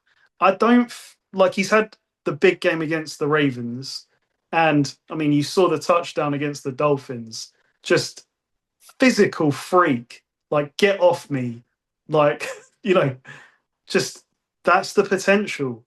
And I now look at the trade that you made, and yeah, I would have loved to have seen them both together. I would have loved to have seen there be a number 2, legit number 2 this year. But the future is bright moving forward with DK Metcalf if you get that number 2. Because he is legit. Like, he's a really good receiver. We just want to see, the Steelers get the maximum out of him. Because the flashes that we get, this guy's a freak. When you look at the Lions, I looked at the games that they've lost, and there is a clear trend. The teams that limit Jahmyr Gibbs generally win these games. Even last week, they limited Gibbs, but Amon-Ra St. Brown went off. Jameson Williams went off. They lost the game. So the key is stopping Jahmyr Gibbs. And as you said, the Steelers have had some trouble with the run this year. If this was in Pittsburgh, that would give me more belief that they can limit Gibbs, I think. Like, not that Gibbs can't play in the cold, but it favors the Steelers. It's in the dome. Aaron Rodgers has a lot of great memories in this building. Yep. But yeah, there is that. He didn't get to play in Chicago. And he really, this is his farewell. Well, we'll see what happens. But this was his farewell season doing the NFC North tour. Mm-hmm. So the 2 road games, he missed the Bears game. This is his other NFC North road game. Yep. Hail Mary, all sorts of things have happened here. Yeah, but it is great. It's exactly what you said. The way that the seedings line up, we're 2 games behind the Jaguars for the 3 seed. So realistically, we can't. The Steelers and the Ravens can't do any better than the 4th seed. They either get the 4th seed or they're out of the playoffs. Yeah. So, yeah, it does literally come down to week 18. I think what's good for the Steelers is that whatever happens for you, it is going to week 18. Might not be the case for the Ravens if they were to lose, a few games and you were to win those games. Yeah, but because it is for you. Split. Because we won the first matchup, so we'll have to see what the other tiebreak is. Because if you lose these next 2, you'd be 8-8, right? Mm. And if the Ravens were to win the next 2, they'd be 9-7. That would be so Pittsburgh, wouldn't it? To be 8-8, week 18, beat Baltimore to go 9-8, keep the streak alive, win the division, and then get stomped in the playoffs first round. Win the division based on a head-to-head, yeah, and then beat Baltimore, end their season, and then lose big at home to the Bills first round. Wow. I think I just spoke it into existence. Take it back. I am going to take the Lions. The Lions have let me down a lot, though. I thought they were a Super Bowl contender. I don't believe they are now, sadly. Yeah. But they've got great talent, so we'll see if they can put it together. If they get to the playoffs, that's the crazy thing. So, yeah, it is disappointing. Next up, Raiders at Texans. The Texans came through a gauntlet run of games, and they are being rewarded with obliterating the Cardinals and now obliteration of the Raiders. The spread is insane. I think they're going to cover it. Pickett hasn't really got anything around him to help him. This Raiders team sucks. I'm sorry, it just sucks. And the Texans are going to do what they did to the Cardinals last week. Simple as that. Texans win, and they are in the playoffs, I think, with this win. Wow. Come through it healthy. Their running back, Woody Marks, got injured, and I can't name the running back that stepped in, but he went crazy. So it doesn't matter really who they've got out there on offense. The defense will just suffocate the Raiders. When do the Texans play I know they play the Jaguars. Have they still got the Jaguars on their schedule? They've got the Colts on their schedule. They've played the Jaguars twice. Oh, damn. They've split with the Jaguars. Yeah, it's just the Colts. Chargers, Colts, yeah, after this game. And they won the first matchup. So the way it works, if the Texans win this week and the Colts lose, it's 2 games difference, and the Texans hold the division record. So it really, they really could be in as early as this week. Have you seen the stat? Have you seen the box score for the Raiders last week? I mean, they got shut out by the Eagles, but I have not. Kenny Pickett had 15 completions for 64 yards and a pick. So that's an average of 4 yards per completion. Wow. Sorry, Kenny. 4 point something, 4.0 something. Oh, yeah, yeah. Yeah.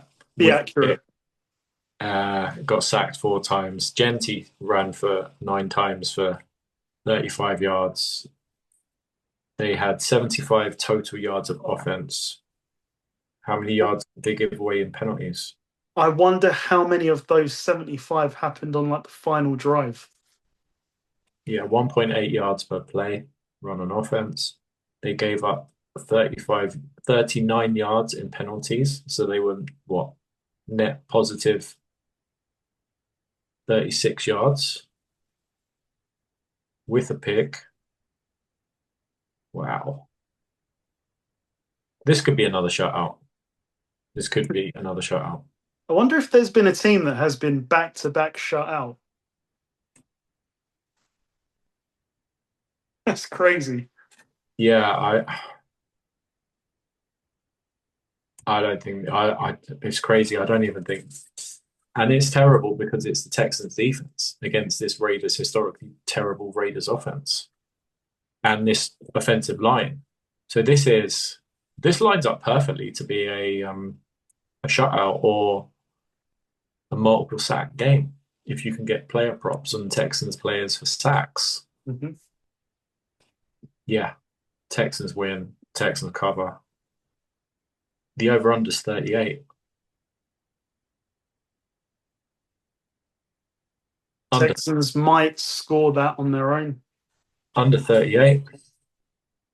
Well, that because they could get up big and then just run the ball. Another 31 nothing game. Yeah. Yeah. The under is on. Yeah, yeah. Keep it simple. Texans win. Texans cover. Right. I hate to say this. It's a dirty move. I don't care. Max Crosby wanted out, then he got paid. Request the trade.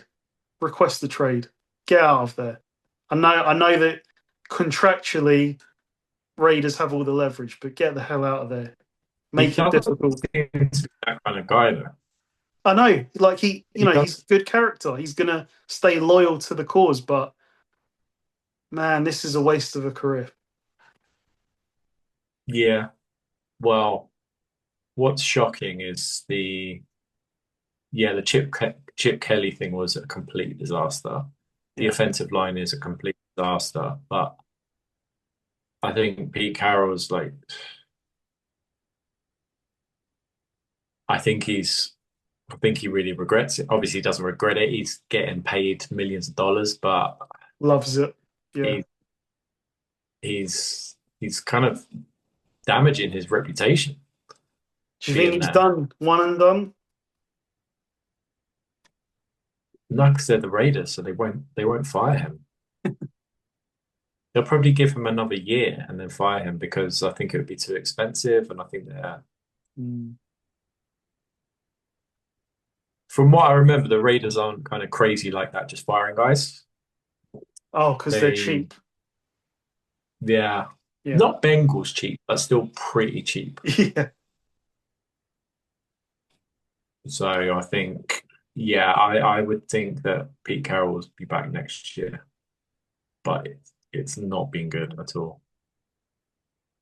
No. They beat the Patriots in week 1. Crazy. Absolutely crazy. Okay. Right, on to the Patriots. Yeah, Sunday night football, Patriots at Ravens.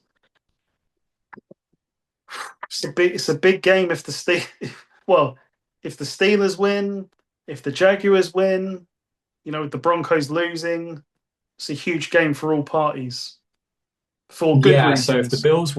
Bills win, Steelers win, Jaguars win, all those teams win before they then play on Sunday Night Football, then pressure's on these two teams. Yes. Baltimore not themselves. I know that, yeah, they played better last week, but Cincinnati put in a terrible, terrible performance last week.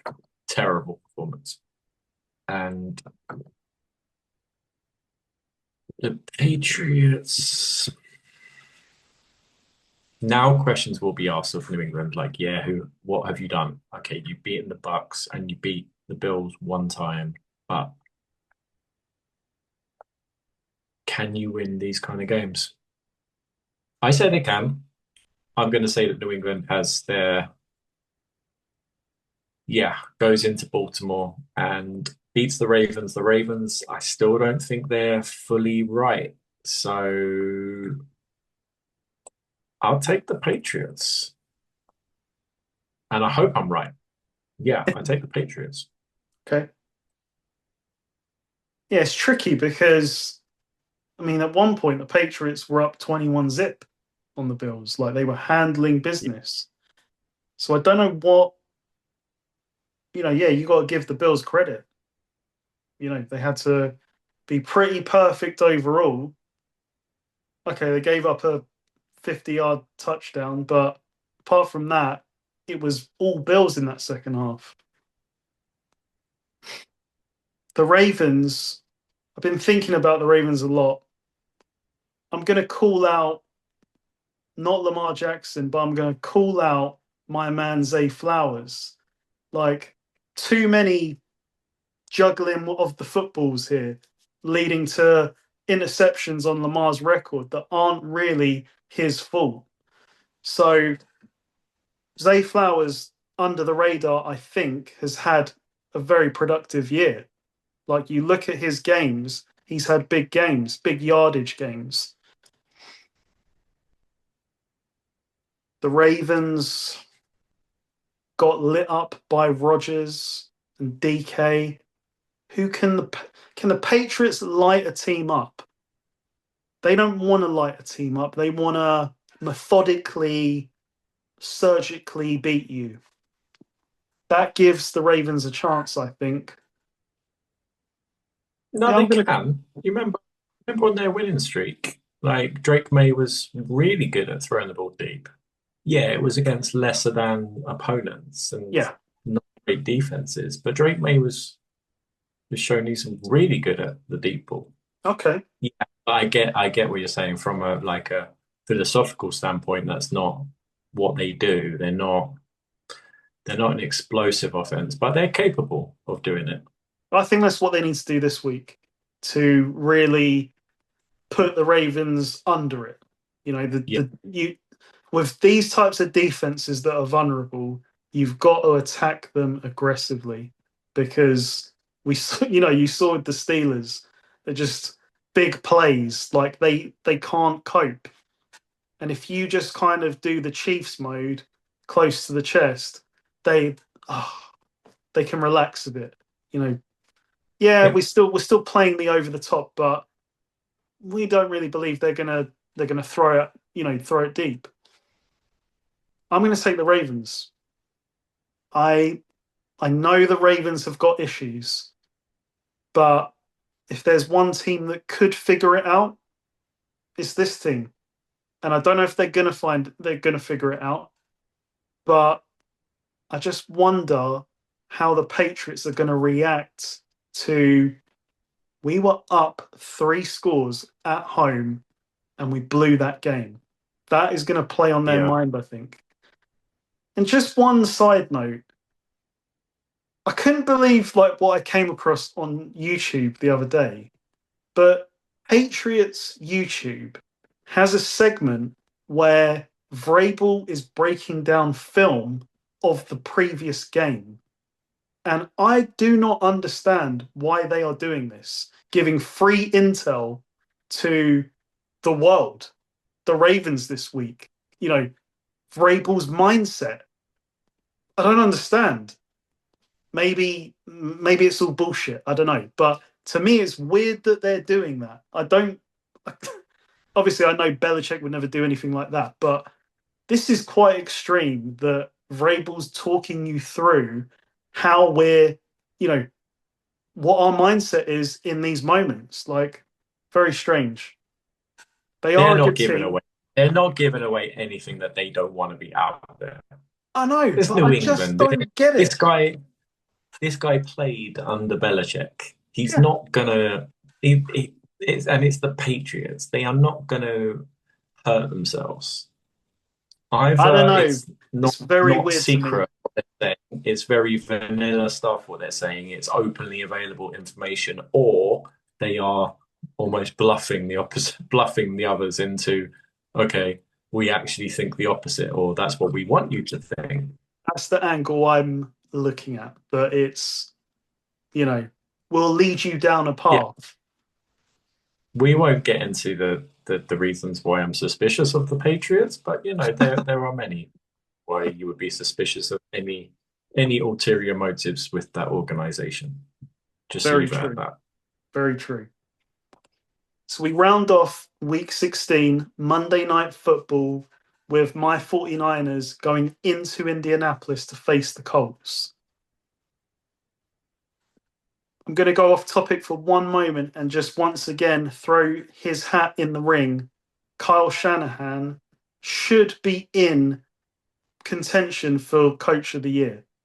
There's loads of coaches that have come into the league and taken the league by storm. But what we've done, what Shanahan has done with this group is impressive, I think.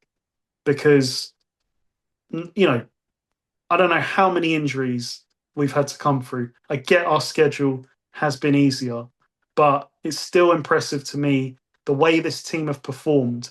They haven't been winning these games close. They've been dominating teams, bad teams. I get it, but we've also beaten some good teams along the way as well. The thing that That streak concerns, that the streak that you went on with Mac Jones, like yeah, credit to him for that. yeah, because at one point it was Matt Jones, Kendrick Bourne, and I forget what the tight end's name was, but he's pretty good. I'd like to see him get involved as well. It was just a bunch of guys, really. No disrespect. Like it wasn't George Kittle, for example, and it wasn't yeah, I mean it wasn't Purdy, it wasn't even like a Jennings. Like you people probably look at Jennings and say he's just an ordinary receiver. He's pretty important for us at least. So the fact that he wasn't there, Pearson wasn't there, Kittle wasn't there, Yeah. Warner went down, Bosa went down, Michael Williams went down. That run kept them alive. Yeah. Crazy. And Pearsall's not going to play this week, is he? Doubtful. I mean, it's so frustrating for him because I can see the talents there.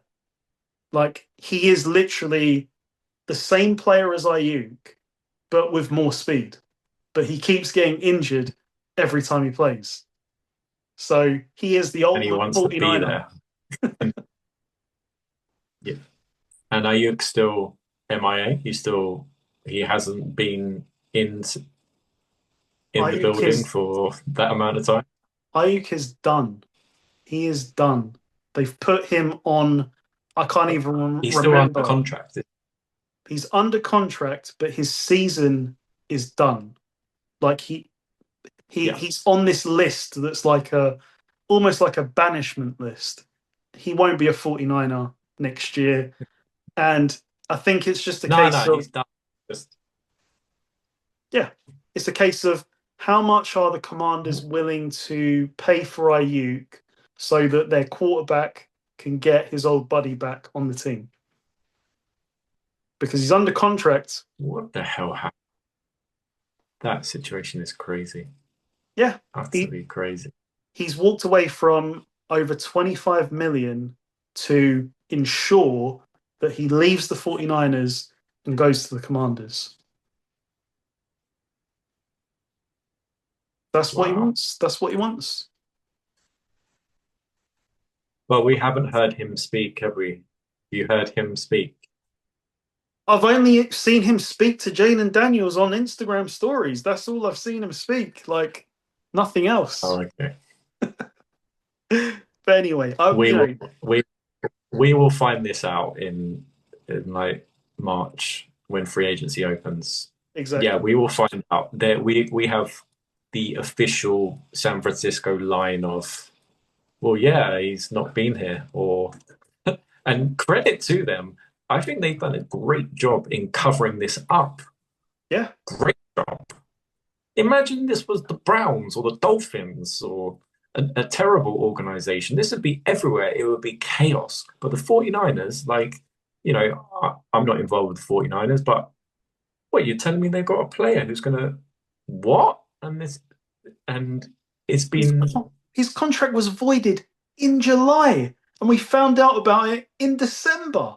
When does that ever happen? that's crazy. Yeah, Credit to the 49ers.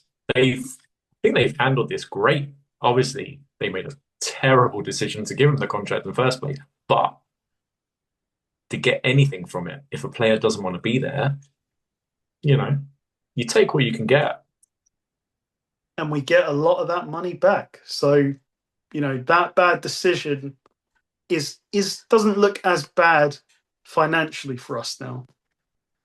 What Mm. does look bad? What a contrast to the Colts quarterback Philip Rivers, who has come back. Ayuk doesn't want to play. Philip Rivers comes back after what, 4 or 5 years of retirement, mid 40s. He's a grandfather. He's out of condition. It's clear he is out of condition, and he wants to play. I Yeah, mean, sorry, I know he made some plays last week, but early on. yeah, it was not pretty to watch.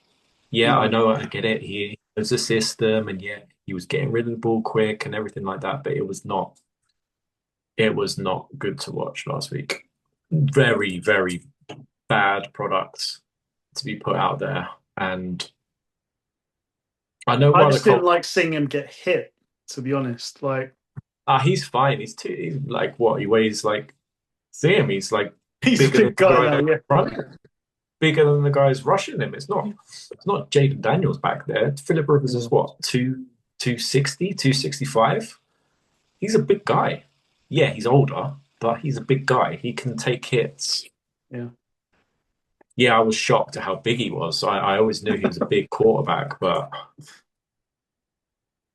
yeah, this is not good. It's not a good product. I know why he's come back, and I know why the Colts have done it, because they want to at least tell the guys in the locker room, Jonathan Taylor and Pittman and these guys like Latu, like, yeah, we're we're at least trying to be competitive. Like, look what we've done. We've brought back Rivers. Like, this is our best option. But even the Seahawks are just having one of their worst games on offense the whole year. Like, that's the reason why the Colts are still in it. Mm. They played hard on defense, but the Colts are only going to have success really with Jonathan Taylor. And if the 49ers can limit Jonathan Taylor, then this will not be close. And the 49ers, if you can attack them, it's on defense. And the Colts don't have the guys to attack them on defense because of the limitations they have at the quarterback position. So I think this game is about, can San Francisco continue to keep the rhythm up on offense? Because it'll be tough. The Colts defense is pretty good. So it'll be another challenge for San Francisco. But I know it's on the road. But I say they go in there, win and cover. They're a well-coached team.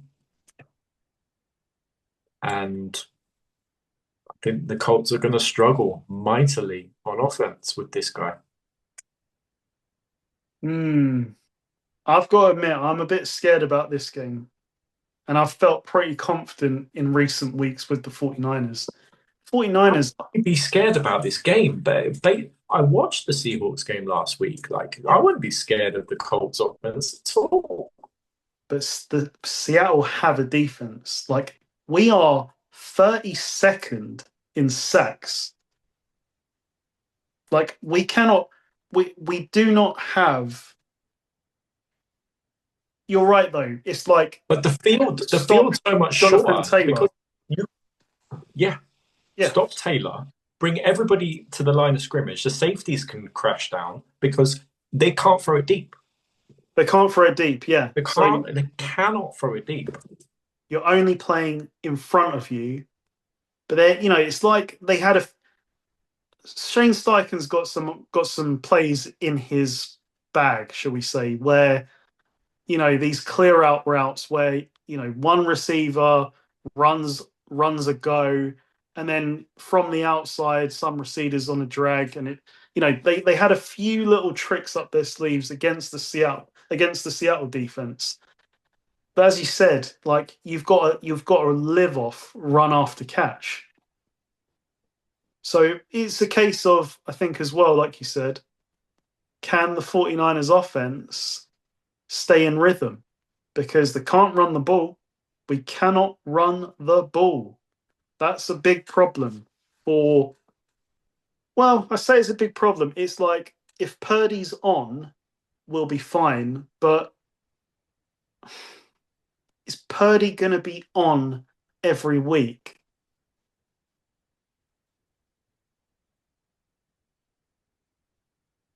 I don't know.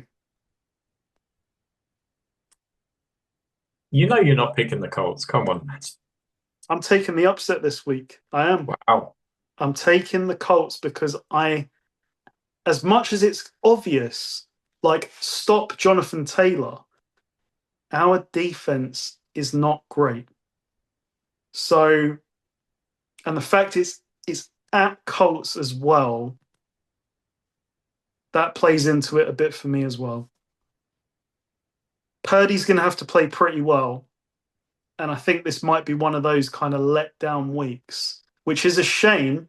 I obviously don't want this to happen because this is the week the 49ers have to capitalize because one of the Rams and the Seahawks is going to lose tonight. But I have to take what my neutral brain is telling me, not what my 49ers heart is telling me, and I'm taking the Colts.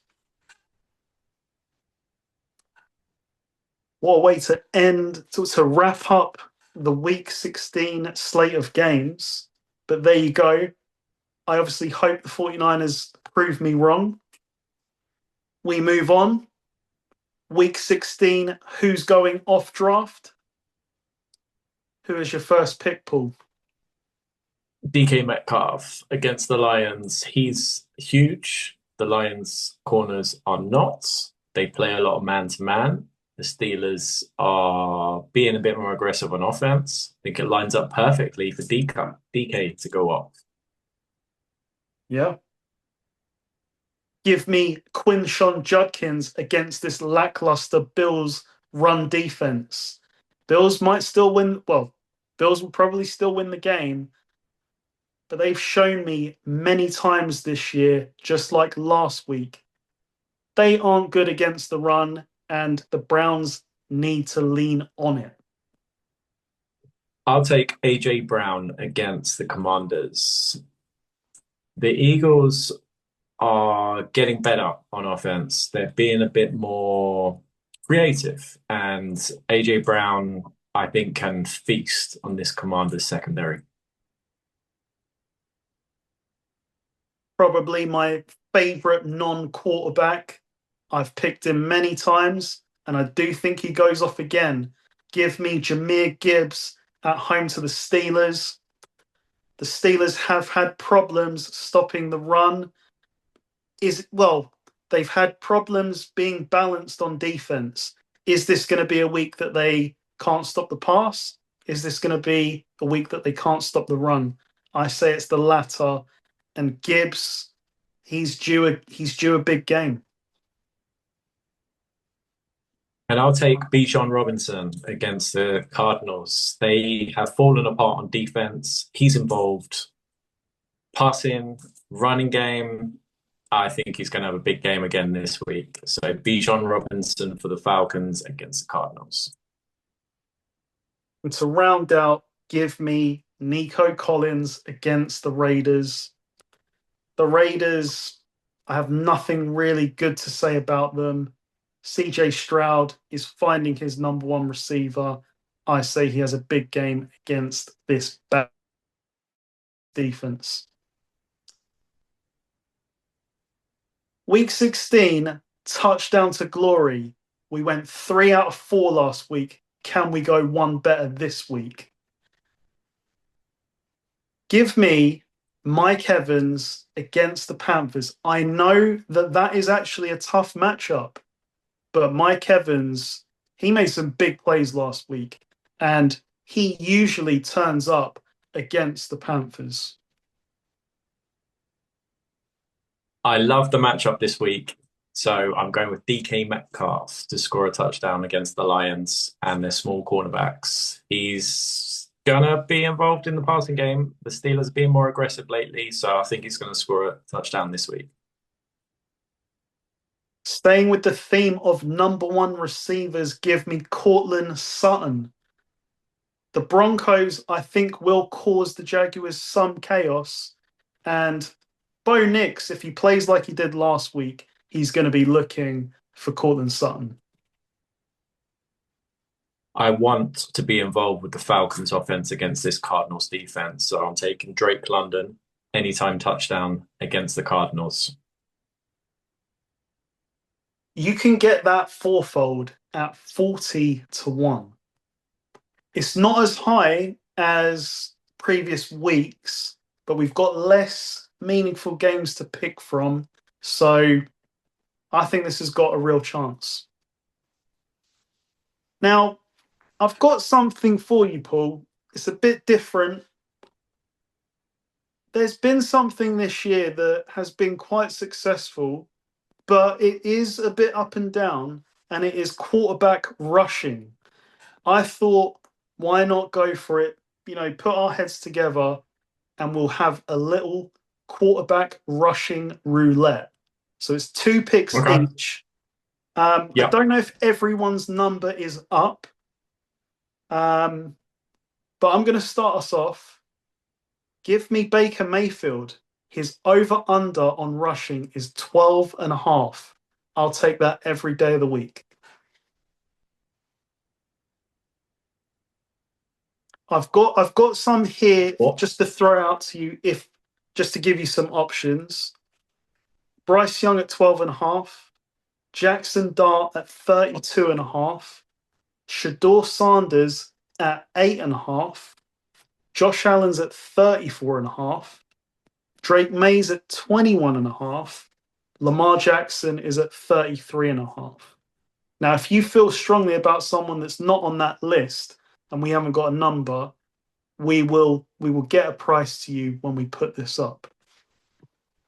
Because I was looking at Trevor Lawrence, because I think that the Broncos defense is going to shut some of these receivers down and he's going to have to use his legs. I was thinking about your quarterback, Brock Purdy. I've just seen he's 9.5. 9.5. Yeah. Do you I want to know take that that one? it's not every week, but last week It's he a ran lot. for 40. Last week he ran for 45. He is always looking for it, to be fair. Like 9.5 feels low. Just But for this is why it's called quarterback rushing roulette, because even like Herbert last week, who has been absolutely nailing it for me, he had 1 yard.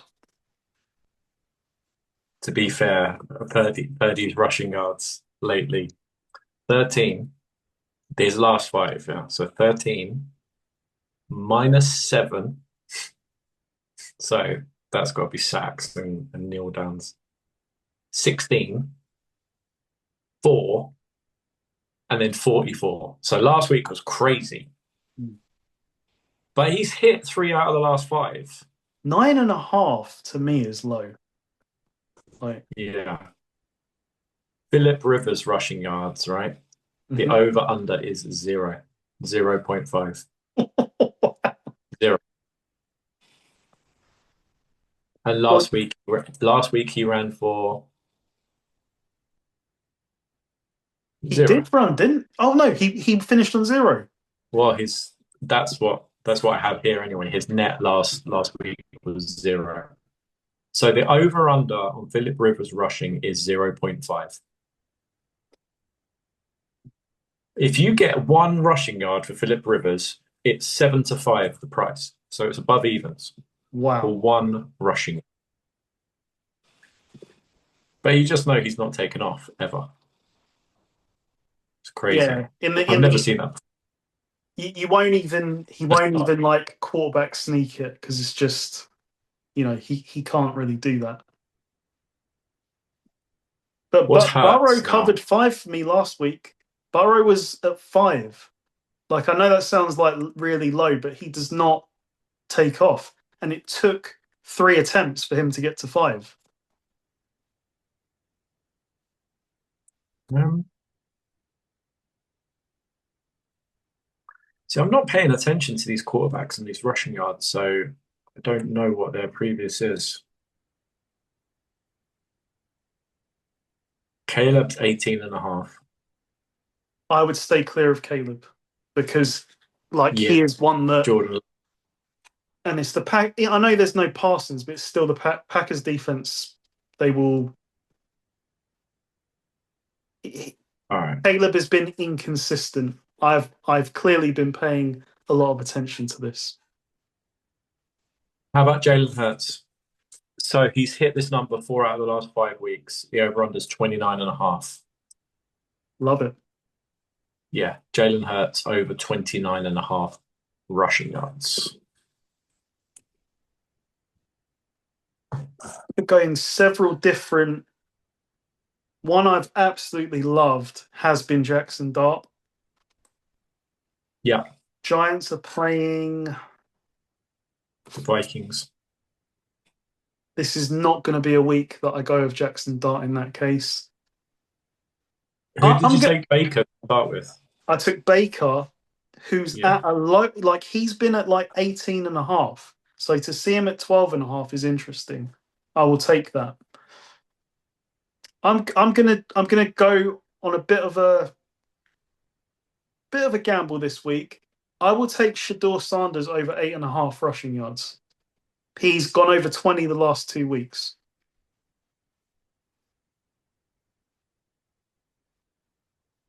Yeah, okay.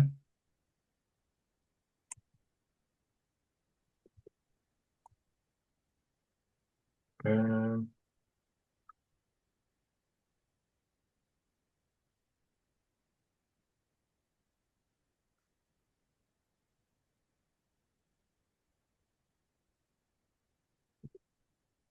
Chuck? Ugh, yes. What's the 23 and a half? He's hit the last 2 weeks, but Who are they playing? the Jets. Love it. I mean, Trevor Lawrence had what, 40-yard rush? Yeah, yeah. Tyler Shuck over 23 and a half rushing yards at home to the Jets.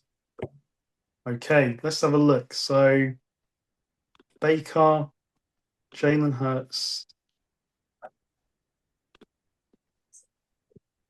um,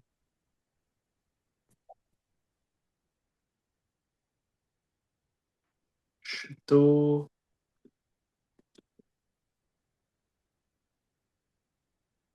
and our man Tyler Shuck.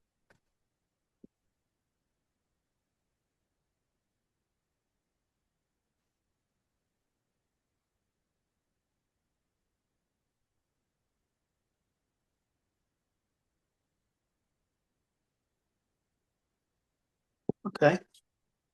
Gives you a nice little 12-1 there. So, you know, low numbers.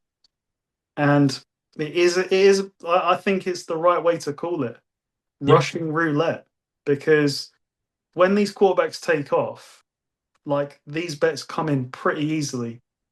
yeah, Then there's the weeks that they don't. So, yeah. okay. Week 16 best bets. What is your first selection, Paul? I'll take the Vikings to go into New York and beat the Giants. I think the Vikings are still playing hard, and the Giants are just a complete mess. So, yeah, I think they can go in there and beat them. Spread's only 3. I love that. Okay, give me the Broncos -3 at home to the Jaguars. I hope this game is close from a neutral point of view, but I do think the Broncos will have their way at home to the Jaguars. I'm going to go with the Patriots. I was surprised that they were underdogs at Baltimore. Baltimore have only really beaten up on bad teams this year. They had that one good win against the Bears, but apart from that, they've lost to the teams that have winning records. So I think they're going to struggle this week against the Patriots, and they'll be pissed off after losing to the Bills last week. So I'll take the Patriots +3 at Baltimore. This is a huge spread, but I don't care. Give me my favorite defense in the league, the Texans -14.5 against the Raiders. The Raiders got shut out last week, and there isn't a lot that gives them promise that they will do enough in this game. As you said it, they might get shut out again. So that leaves us with the week 16 wheel spin bet builder.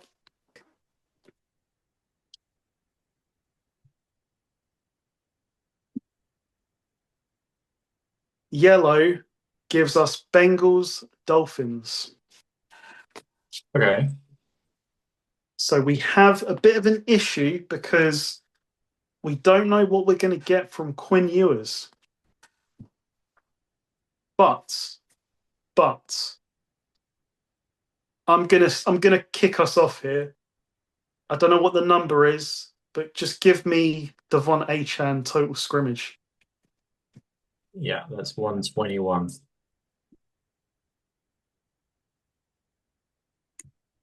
It's 121. Okay. Bengals defense isn't good. So as much as they will want to stop him, I'm not sure they can, even if they win this game. So I'm going to start us off with that number, but let's see how we go. We might reduce to like 100. Let's go. Let's just keep it simple. Let's go with Burrow passing yards 260 is a winner. Burrow 260. Yep. And then we And got then Achane. and then even in defeat, Jamar Chase is involved. So Yeah.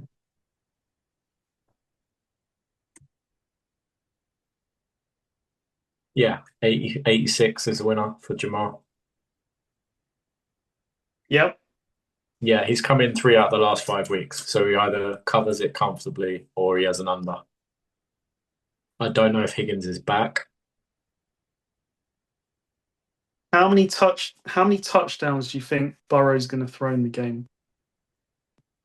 Like I would think that he's, even though they're not playing for anything now, he surely off these last 2 weeks will want to put a bit of a show on this week. Yeah, but 2 passing touchdowns is quite short. I was thinking 3 Okay. because Rodgers had, was it 2? Was it just the one DK and then some rushing On the Bengals. on the Dolphins on Monday night? Oh, no, he had 2 because Johnny Smith ran in a touchdown. Oh yeah, yeah. Yeah, I say Burrow 3. I think that Burrow, just out of, you know, pure pride and him wanting to just play well, I think this is a bounce back week for Burrow. So 3 touchdowns.